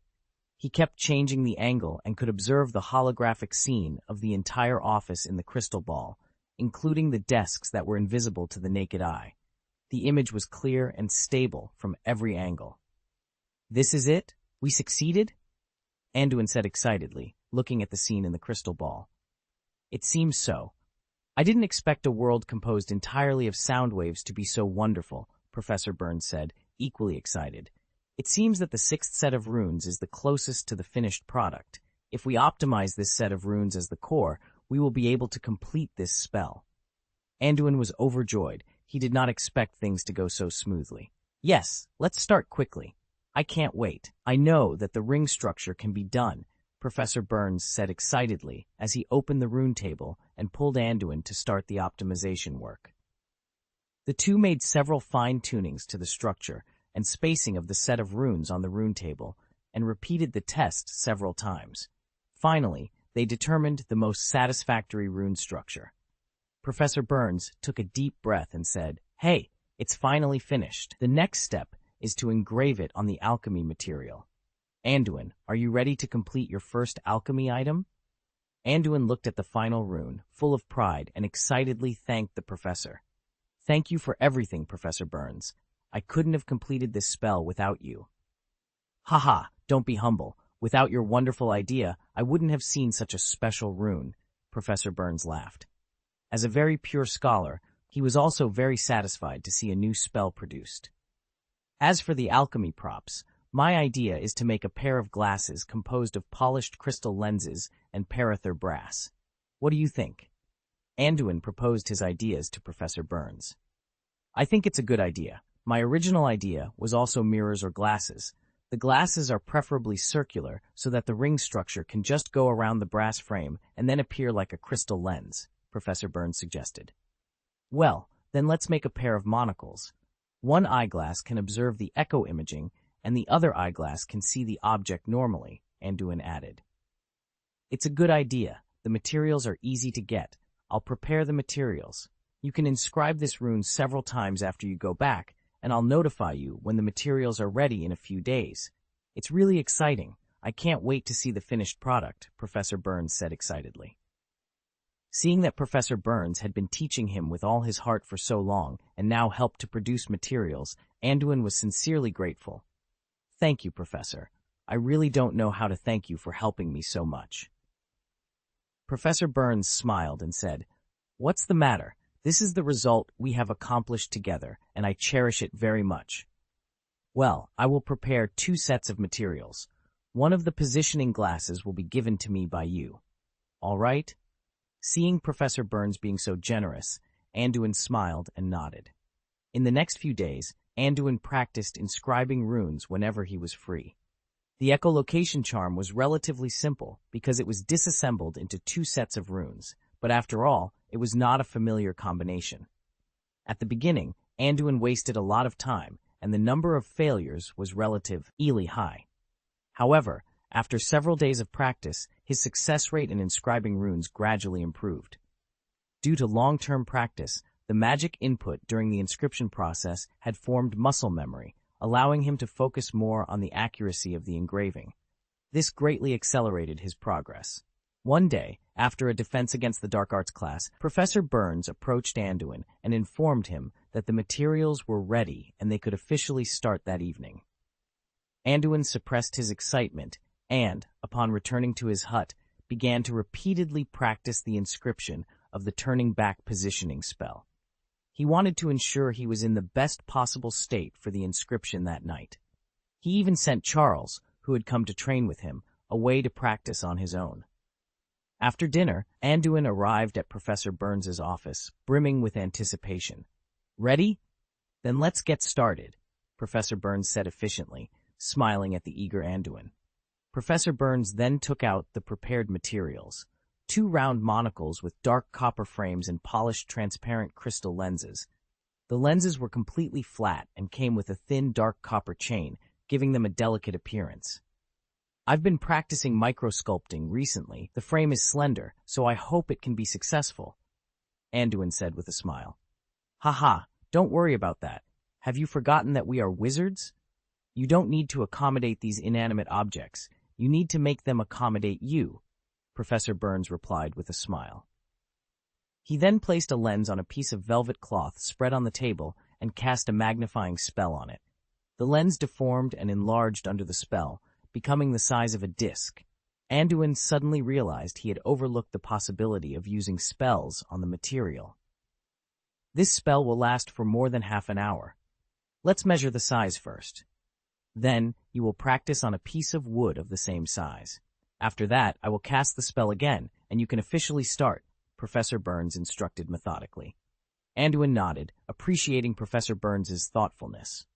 He began practicing on a wooden piece of the same size. The first attempt failed because the curved surface made it difficult to maintain the spacing of the engraving.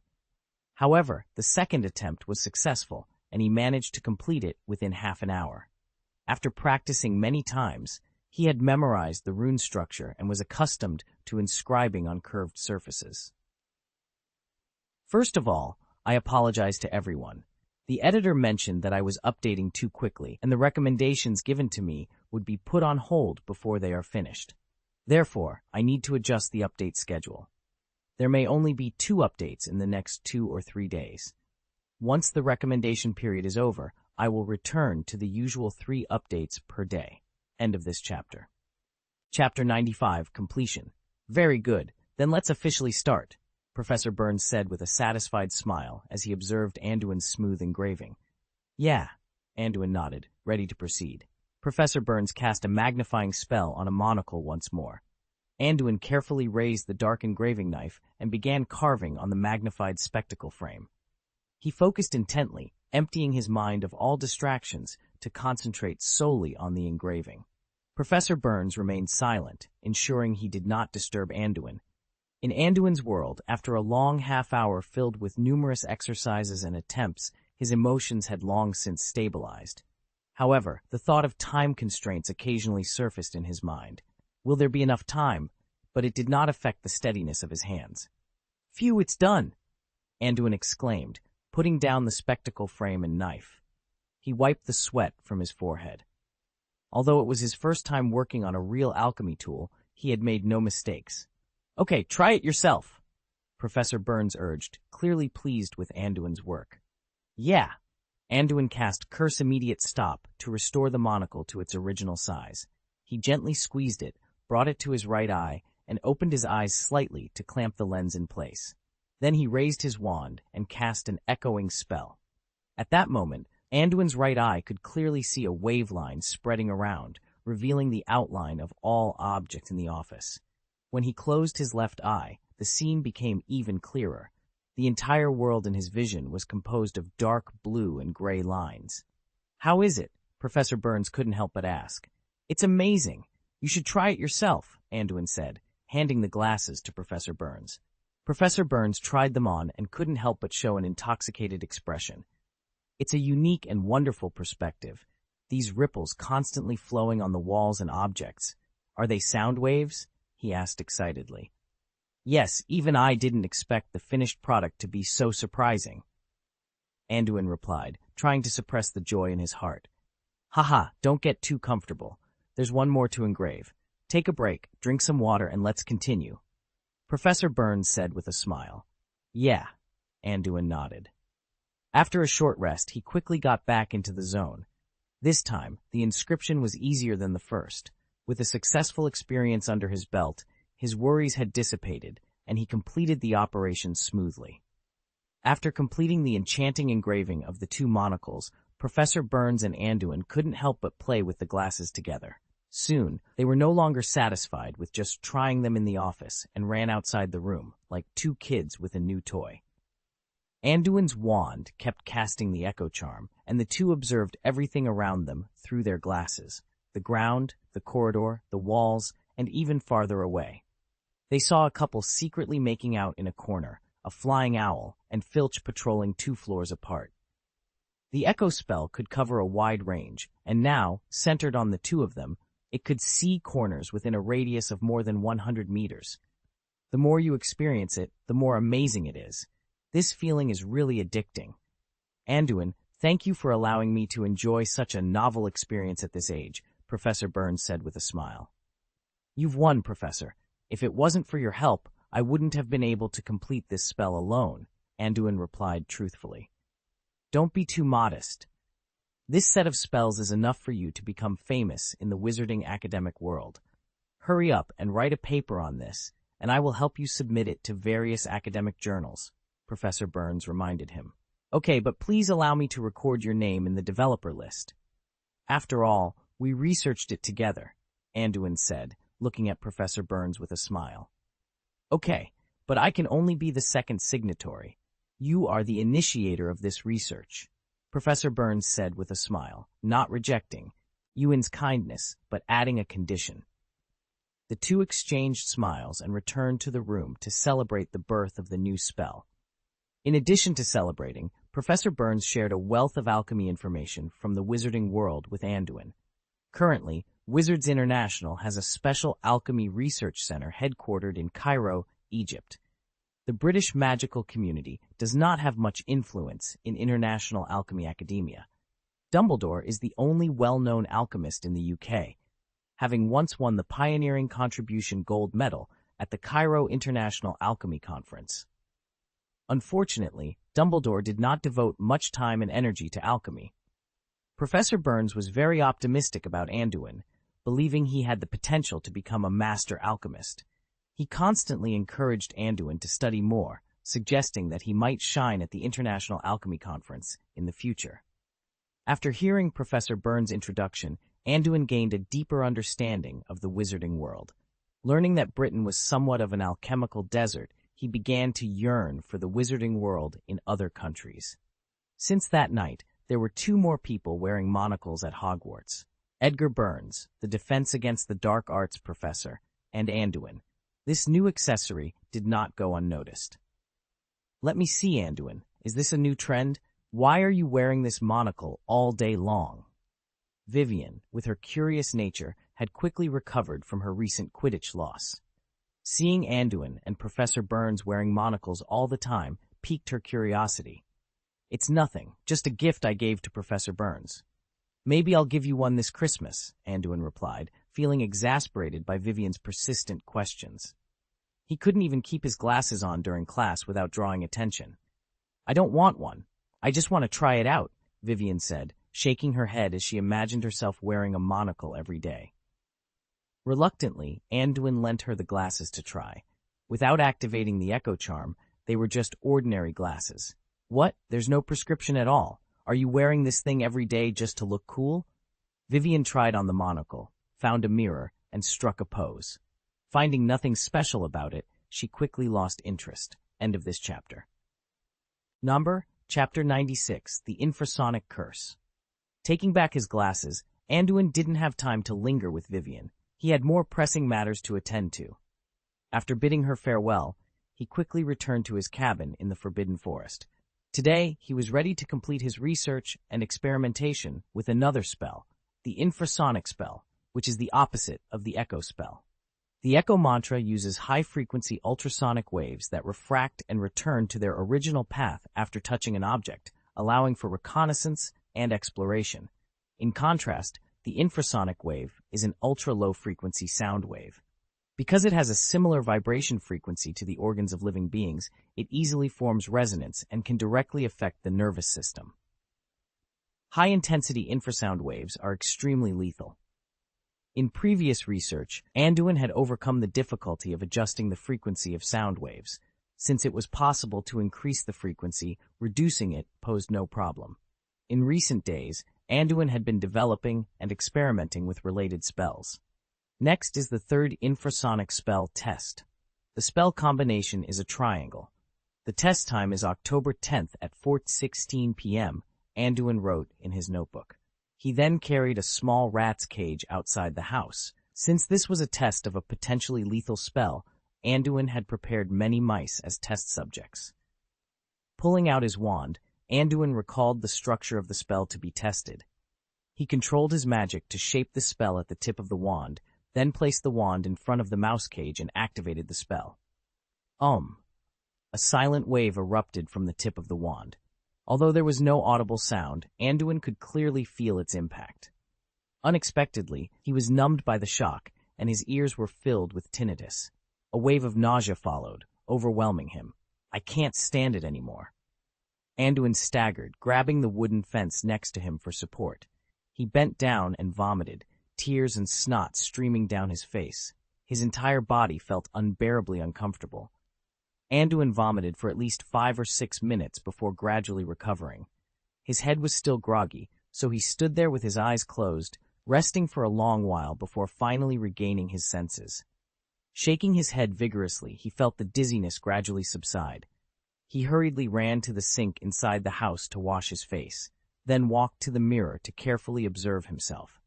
"Fortunately, my eyes are only slightly red, my vision is not affected, my hearing is gradually recovering, my sense of taste is normal, and my perception and touch are returning to normal." That was a close call, Anduin said with lingering fear as he checked his condition in the mirror. The good news is that the spell combination for this spell has been found, and its effect is outstanding with extremely strong interference ability. The bad news is that this spell does not distinguish between friend and foe. The caster, being the closest, is the first to suffer. Anduin summarized the spell experiment to himself. "By the way, where's the mouse?" Anduin suddenly remembered the test subject he hadn't yet observed and hurriedly ran outside. Approaching the cage, Anduin looked down to see the little mouse, which was now bleeding from its orifices and had completely lost its breath of life. "The effect of this spell is outrageous," he muttered, feeling a chill run down his spine. If the spell's effect had been stronger, he might have ended up in the same state. Even if he hadn't been killed directly, he could have suffered irreversible damage. It's still too bold, Anduin reflected, realizing the dangers of his experimentation. No wonder Burns said that experimenting with spells is a dangerous job, Anduin muttered, frowning. What should I do next? The structure of the spell has basically been determined, but it's impossible to test it any further. This spell is essentially self-destructive. It can damage the enemy significantly, but it also harms the caster almost as much. I need to find another way. If I use closed earplugs to seal my hearing, won't I be unaffected by infrasound waves? No, that's not right. Infrasound waves aren't just pure sound. They penetrate directly into living organisms to cause destruction, Anduin pondered, considering various possibilities. I wonder if using soundless or silent spell would work. Do I need to conduct another test? I don't know if these spells can eliminate sound waves. This is really a headache. I should get the anti-curse ready first. Anduin hesitated for a long time. The new spell was right in front of him, and it was too frustrating to see it go unused. Finally, he decided to try again. Just in case, I'll reduce the mana output by 70% during the test, he thought. Swallowing nervously, Anduin pointed his wand at himself and cast closed earplugs, silent, whispering spell, and every other spell he knew that could silence or lower the volume. He didn't plan to try the spells one by one. If this worked, he could figure out which spells were effective later. If they didn't work, he could eliminate them all at once. For a moment, Anduin couldn't hear any sound. He took a deep breath, adjusted the magic output, and firmly activated the spell. The figure next to the hut vomited again while leaning on the railing. The reaction isn't as strong as last time, probably because of the adjusted magic power. This means these spells are basically useless, Anduin concluded after a quick recovery. He immediately started the test again. It seems I need to develop another spell that completely isolates sound waves. This is really troublesome, he thought, feeling a bit dejected. This experiment had given Anduin hope, but also presented him with another big problem. He was at a loss. Forget it. I'll wait until the evening to ask Professor Burns if he has any good ideas, Anduin thought gloomily. At that moment, Charles had completed his training for the day and was walking over, covered in sweat. Because Anduin had been busy with spell experiments recently, he had sent Charles to train a little farther away from the hut. Charles, who trained and ate with Anduin every day, had grown much stronger and more energetic. "What's that smell, Anduin? What were you doing here just now?" "It smells sour, like a dead rat," Charles asked, puzzled. "It's nothing. I just did a little experiment. Something went wrong, and I'm about to clean it up," Anduin replied, waving his wand to clear the surrounding air and then using a cleaning spell to tidy up the scene. End of this chapter.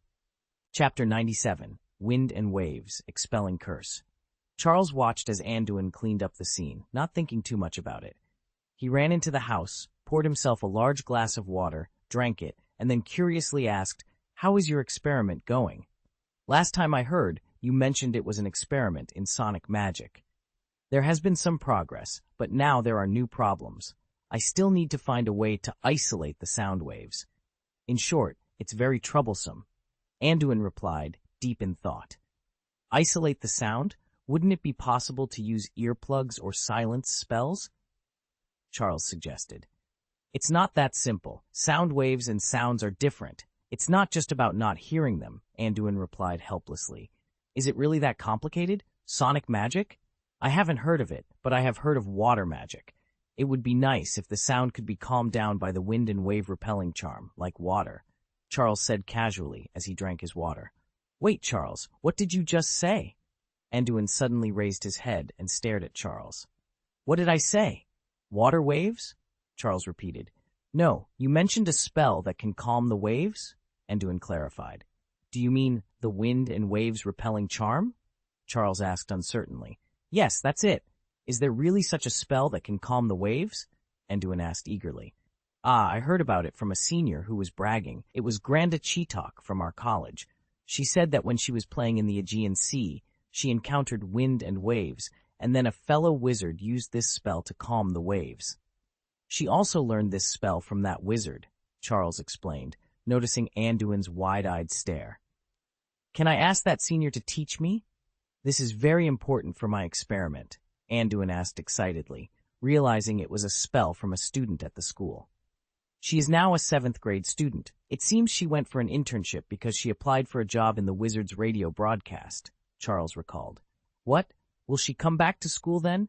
I remember there's an ultimate magic test in 7th grade, right?" Anduin asked. "It doesn't seem necessary to take the test. I'll ask other people in the Mahjong Club for you. There's another senior sister who is quite familiar with her," Charles replied. "Mahjong Club? Is there such a club?" Anduin asked, surprised. Charles put his hands on his hips and smiled. "Yes, it's a society that Vivian and I created together. You're usually so mysterious and don't walk around the castle much, so you wouldn't know. Our society now has more than a dozen members." "What does your club usually do? Just play mahjong?" Anduin asked curiously, feeling the club appeared out of nowhere.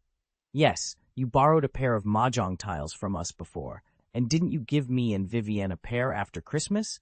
We took these pairs of mahjong tiles and played in our respective academies when we had nothing to do." Later, more people liked it, so we naturally set up a club. You must know that Hogwarts also has a wizard chess club, a gobstone club, a thunderbolt card club, and so on. Now our Mahjong club has as many members as other game clubs. It's a big club in the school, Charles said proudly, knowing he was one of the founders. Anduin realized he had been so engrossed in his research that he hadn't paid attention to the happenings in Hogwarts Castle. He rarely read the school bulletin board. He had taught these two how to play Mahjong, but had never joined them in a game. Charles was very proud of the Mahjong club he had established and wanted to invite Anduin to join, but Anduin had no interest in entertainment. He politely declined and just asked Charles to help him find out more about Granda Cheetok. Cheetok's sister's situation. So, will that senior come back to the academy next week? Anduin asked Charles, who had come for training 2 days later. Yes, it seems that the senior's grades during the internship were excellent. It's said that he might become the announcer for the Wizards That radio broadcast in the future, Charles replied, recalling the news he had gathered from the seniors. Since the failed experiment 2 days ago, Anduin had been cautious about casting the infrasonic spell again. He had only used the rune disc to optimize the spell's structure several times, but the results remained unclear. In his vision, water waves and sound waves were both types of waves. The wind and wave expelling spell could disperse water waves, so theoretically, it should also affect sound waves. Even if it wasn't entirely effective, it should provide some inspiration, which made him anxious. Okay, then please, Charles, Anduin said, understanding that some things couldn't be rushed. Don't worry, I'll find her as soon as she returns to school, Charles assured him. Thank you very much, Charles, Anduin said gratefully. I've noticed that you've been able to adapt to the intensity of the training recently, so we can officially start special training. What? Weren't those previous sessions special training? Charles was startled, staring at Anduin seriously. That was just adaptive training, like warming up before exercise. Jumping straight into high-intensity training could be too much for you, Anduin explained calmly. Hey, Charles sighed in relief. Was that just a warm-up? For the past month, he had been pushed to his limits by Anduin's training. Initially, he struggled just to keep up with the running, and the spell and delayed training in the afternoons were even more exhausting. The brutal training had been relentless. Seeing Charles's slightly resistant expression, Anduin said solemnly, "Improvement requires effort." He then led Charles to a flat area outside and said, "We'll take it step by step so it doesn't affect your regular studies." Charles nodded frantically in agreement. Next is the first subject, standing. There are various stances like horse stance, siping stance, three-body pose, Hunyuan stance, etc. I'll mainly teach you the horse stance. Watch my posture carefully, Anduin explained while demonstrating. Standing? What is that? Charles watched as Anduin squatted down with his legs apart, assuming a strange posture. End of this chapter. Chapter 98, Rune Optimization. Standing in a horse stance is excellent for strengthening the stability of your lower body, enhancing core strength, and it's also a great exercise for willpower. I've found that willpower and emotions can significantly affect the power of magic spells. So if you want to strengthen your spells, tempering your will is the easiest way, Anduin explained to Charles while demonstrating the horse stance. All right, I'll give it a try. Charles replied, mimicking Anduin's posture. Anduin observed Charles' stance, then got up to correct his posture. Pay attention. Make fists with both hands and stretch them forward. Your arms should be straight, lower body restrained, buttocks tightened, anus lifted, perineum relaxed, and hips used for support. Concentrating on your feet can damage your knees, Anduin instructed, using a stick to point out the necessary adjustments. Is this correct? Charles asked nervously after adjusting his stance under Anduin's guidance. Yes. Now hold that position for as long as possible. Let's start with 5 minutes, Anduin said expressionlessly. Just hold it? This is exhausting, Charles complained. How can you temper your will if you're not tired? Trust me, it's good for you, Anduin reassured him. Under Anduin's watchful eye, Charles began his stance training. Within 2 minutes, his outstretched arms started to feel sore, and soon his entire body began to tremble from exhaustion. Despite his complaints, he saw Anduin maintaining the same posture effortlessly, which motivated him to keep going. After what felt like an eternity, the 5 minutes were up. Anduin allowed Charles to stand up, but Charles was so stiff and sore that he could barely move. He had to walk back to the hut to rest. "Do you usually exercise like this? Are you even human?" Charles asked, exasperated. "It's tough at first, but if you stick with it, you'll find this training beneficial." "This is just the beginning. Starting tomorrow, we'll extend the standing time by 1 minute each day until you can last for 10 minutes. Eventually, we'll incorporate magic power delay training, steps, first aid, combat training, and more. We'll take it step by step," Anduin explained. In his previous life, Anduin's instructor had told him, "Good steel depends on hammering, and elite soldiers depend on hard work." Now, Anduin was applying the same principle. Charles almost fainted at the thought of the future training. It was already so hard, he couldn't imagine how much more challenging it would become. After letting Charles rest, Anduin went next door to prepare dinner. Once they had eaten, Anduin returned Charles to Gryffindor. In the days that followed, Anduin closely monitored Charles' training progress while collecting data on his magic sensitivity.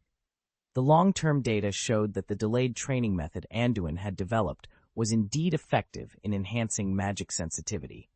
He also recorded the changes in Charles' control of magic power and the power of his spells. The intensive training sessions have proven to be highly effective. Charles's spellcasting has significantly improved in both power and control. Spells that once seemed challenging are now easier for him to master. Meanwhile, Anduin has been diligently working under Professor Burns' guidance. Recently, Professor Burns assigned Anduin a thesis on the Echo spell and introduced him to various alchemical application spells.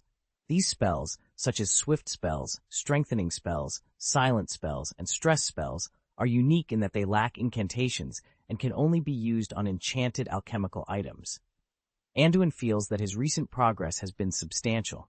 After about a week, Anduin received news from Charles that Senior Granda Cheetok had returned to Hogwarts. At Charles's request, Granda provided information on the wind and waves repelling curse, with the condition that Anduin give him a mahjong tile. Interestingly, this graduating senior was also a member of the Mahjong Club, a game that Anduin had introduced to his friends, and which had gained a loyal following among students from various houses. With the spell in hand, Anduin began his experiments. He filled a large basin with water using the clear spring charm, threw a stone into it to create waves, and then cast the wind and waves repelling curse. The incantation was lengthy, indicating that it was a newly invented spell that hadn't undergone much optimization. However, the effect was immediate and impressive. The water waves in the basin subsided instantly. Next, Anduin tested the spell's effect on sound waves. He donned his monocle, cast an echo spell, and then directed the wind and waves repelling curse into the air. "As I suspected, it does repel sound waves, but the strength is insufficient," he observed. "I need to study the runes of this spell to transform and optimize it. This should save a lot of time." Determined, Anduin set to work using the magical phonetic method to reverse engineer the spell's runes. Generally, reverse engineering runes is more challenging than translating them because mature spells are complex and only the incantation can reveal the runes involved. The specific rune structure and combinations are difficult to reproduce. Fortunately, since this spell was new and unoptimized, Anduin could glean a lot of information through reverse engineering. After nearly 2 days of effort, and with the assistance of Professor Burns, a master of rune deciphering, the runes of the wind and waves repelling curse gradually became clear to Anduin. So this spell includes not only the repel rune, but also elimination and stabilization runes. This combination effectively stabilizes wind and waves. If I add a rune to recognize sound waves, it should accurately eliminate them, Anduin mused, engrossed in his analysis. He already had a basic optimization plan in mind. End of this chapter. Chapter 99, Hagrid's Sudden Departure. In the days that followed, Anduin dedicated his time after classes to the transformation and optimization of a new spell. With the experience gained from developing the first 2 spells, he encountered no significant difficulties. Soon, he had successfully modified 4 rune combinations based on the original spell. By the end of October, Anduin began intensive experimentation. The testing method was straightforward and divided into 2 steps. The first step was to determine whether the spell was harmful to living beings. For this, he used mice, casting the spell on them several times and observing for any abnormalities. This precaution was due to a previous reckless experiment that nearly cost him his life. To ensure safety, he decided to include this step in all future experiments. The second step involved actual measurement. He named the transformed spell the Sonic Expelling Spell.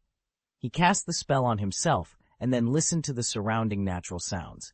If he couldn't hear anything, he increased the spell's power and had Hagrid shout for help to test its effectiveness.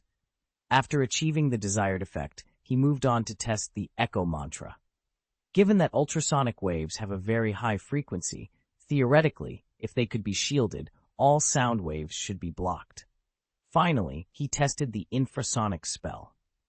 The 4 spells in the new combination can block natural sounds, Anduin concluded after his experiments.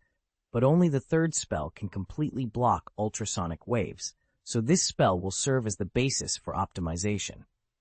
Anduin was cautious about experimenting with the infrasonic spell. He wasn't ready to experience the effects of his own spell, so he optimized the best-performing set of runes further. Once he felt prepared, he decided to conduct the final test. After several days of tweaking the spell and repeating the ultrasonic tests, Anduin finally resolved to test the infrasonic spell. On October 31st, at 7:19 p.m., the second test of the infrasound spell will begin, he noted. Today was Halloween, and Hogwarts had prepared a lavish dinner and ghost performances for the students. However, Anduin was uninterested in these festivities and decided to proceed with his experiment. This time, he made thorough preparations, including 2 bottles of healing potions. He also asked Hagrid to keep an eye on him from a distance, ready to assist if anything went wrong. Phew! Anduin exhaled, calming his breathing and thoughts. He pulled out his wand and aimed it at himself, casting the silence charm with practiced precision. Ah! He shouted a few times, confirming that he couldn't hear any sound. He then began the infrasonic spell experiment. With a light swipe of his wand, the spell's pattern condensed at the tip. A wave of magic spread from the wand, but Anduin heard nothing and felt no immediate reaction. He even wondered if the spell had been cast successfully. With another wave of his wand, he extinguished the spell. To confirm its success, he glanced at the caged rat nearby. Sure enough, it was dead, bleeding from its orifices. It seems to be successful, and the effect of the silencing charm is also very good. Anduin muttered excitedly, though he realized he made no sound due to the ongoing silencing charm. Seeing the condition of the test subjects and confirming the infrasound spell's effectiveness, Anduin grew bolder and decided to continue testing the spell's effects. However, at that moment, Hagrid ran towards him, trying to say something. Anduin couldn't hear any sound at the time, so he quickly released the sonic expelling charm on his body. "What's wrong, Hagrid?" "I just cast a spell on myself, so I couldn't hear you," Anduin explained, finally able to hear his own voice. "I meant to say, I have to leave for a while. Dumbledore just suddenly notified me and told me to hurry up and find him," Hagrid said hurriedly. Seeing that Anduin finally had a reaction, Hagrid quickly finished speaking and then picked up his little umbrella, rushing towards the castle. Seeing Hagrid's urgency, Anduin was puzzled but decided to ignore it. He shook his head and chose to focus on his experiment. After all, the sonic expelling charm had proven to be very useful, and he wanted to continue testing it. What he didn't know was that something monumental had happened that night, something that would change the entire British wizarding world. At this moment, Anduin was still happily testing his spell. It seems that the effect of the infrasound spell attenuates with distance. It causes strong interference within 10 meters. Beyond that, the mouse won't die, and if it's further away, it will only suffer some interference. Anduin excitedly recorded the experimental data in his notebook. After thorough testing, he concluded that the infrasonic spell caused significant damage within 5 meters, with the interference ability being the strongest. The killing effect weakened between 5 to 10 meters, but the interference remained effective. Beyond 10 meters, the effect diminished considerably. Anduin observed a little mouse 30 meters away, which, under the influence of the infrasonic spell, merely squeaked and spun around nervously in its cage. Humans are more resistant to sound waves. It seems that beyond 10 meters, the interference on humans will decrease, Anduin noted, summarizing his findings. After completing his tests, Anduin stretched, feeling invigorated. It was almost late at night, and Hagrid had been gone for a while. Anduin didn't dwell on it, feeling very satisfied with the night's experiments, as if he had solved a complex math problem that had stumped the entire class. He went to bed in a happy mood and slept soundly. The next morning, a weekend, Anduin and Charles arrived at the castle auditorium full of energy after their morning exercise. They immediately noticed that the atmosphere in the auditorium was different from usual. Almost all the young wizards were not eating. Instead, they were discussing something animatedly. The sky was filled with owls, constantly dropping letters and newspapers to the students. "Anduin, come here," Vivian yelled when she spotted him. "What happened? Why are you so excited?" Anduin asked, confused. "My God, haven't you heard yet?"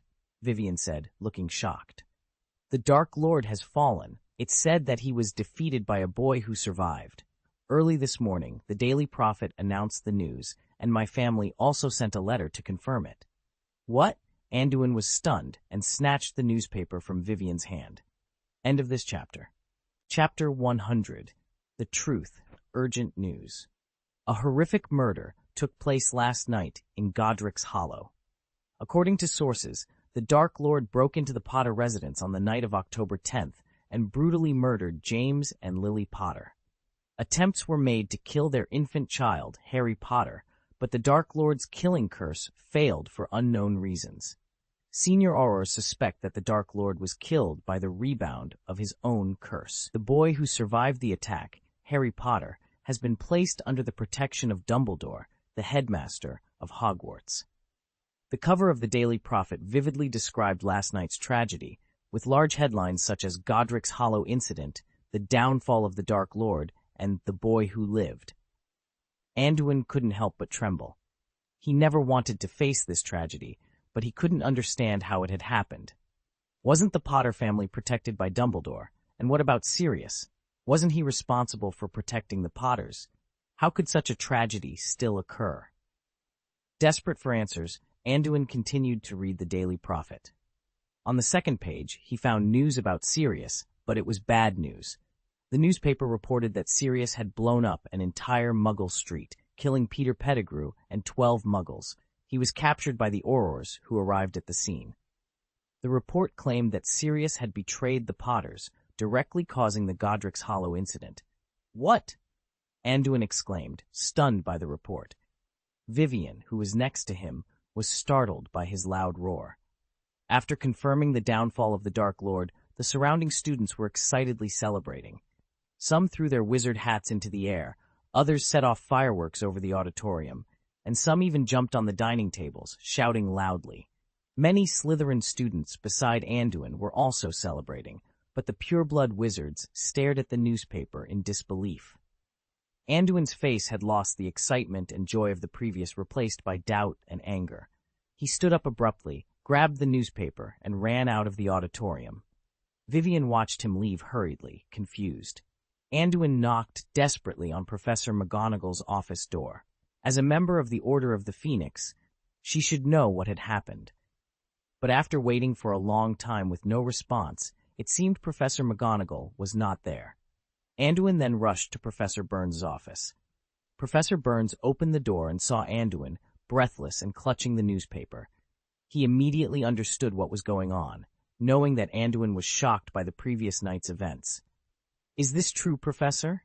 Anduin asked, unfolding the Daily Prophet. "Yes, Dumbledore knew about this last night. He and Professor McGonagall have left Hogwarts. He arranged for me to stay and take care of the students," Professor Burns said solemnly. Anduin opened another page of the newspaper. "Is this true? Did Sirius really betray the Potters?" Professor Burns sighed. "I know you have a good relationship with Sirius, but according to the information we have so far, it appears he did." "It's impossible," Anduin yelled in disbelief. "I know him, and I know his relationship with the Potters. There must be some mistake." "Calm down, Anduin," Professor Burns said, pulling him into the room and letting him sit down. Facts speak louder than words. I don't want to believe this either, but is there any chance?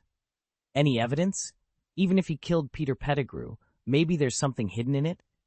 Anduin still couldn't accept this fact. His friend Lily, who he thought was safe, could not escape her fate, and another friend was one of the accomplices. "Hey, now it's time for me to tell you the truth," Burns said after a moment of thought. "I know you once advised Dumbledore to protect the Lily family, but do you know what methods they used to protect them?" Anduin frowned, looking at Professor Burns with confusion. The Lily family never left their original residence, but the Dark Lord and Eth Eaters were never able to find them. "Do you know why?" Burns prompted. "I haven't left, but I can't find it. What do you mean?" Anduin pondered for a moment before realization struck him. "The Fidelius charm? So that's why my memory of their address suddenly disappeared?" Burns nodded, acknowledging Anduin's understanding. "So you know why we are so sure." "You mean Sirius is Lily and James' secret keeper?" Anduin asked. "Yes. Didn't you realize that after hiding the Potters, Sirius disappeared?" Burns reminded him. "At first, we thought he was hiding from the Death Eaters, but that might not be true. Is it possible that the Death Eaters found and captured him, and then he revealed Lily's residence after being tortured?" Anduin couldn't accept such a result. "If that were the case, where did he get the spirit to attack Peter?" Burns said solemnly. "And you may not know enough about the Fidelius charm. Unless the Keeper actively leaks the secret, not even the Imperious Curse or Veritaserum can pry it from him." "That's the truth. That's the truth," Anduin sighed, looking at the newspaper in front of him in disappointment. Although he couldn't believe it, Professor Burns had ruthlessly shattered his fantasy. "Hey," Professor Burns said softly, knowing the deep friendship between Anduin, the Potters, and Sirius. He didn't know how to comfort him. Anduin didn't know how he got back to the Forbidden Forest cabin. He was still in shock from the news he had just received. Initially, he didn't know the development of the plot, but when he truly got involved, he realized he couldn't look at these living people coldly from the perspective of a third party. Lily, who had always been kind, gentle, and helpful to him, was gone. Even Sirius, it wasn't until they left that he felt this inexplicable loss from the bottom of his heart. End of this chapter.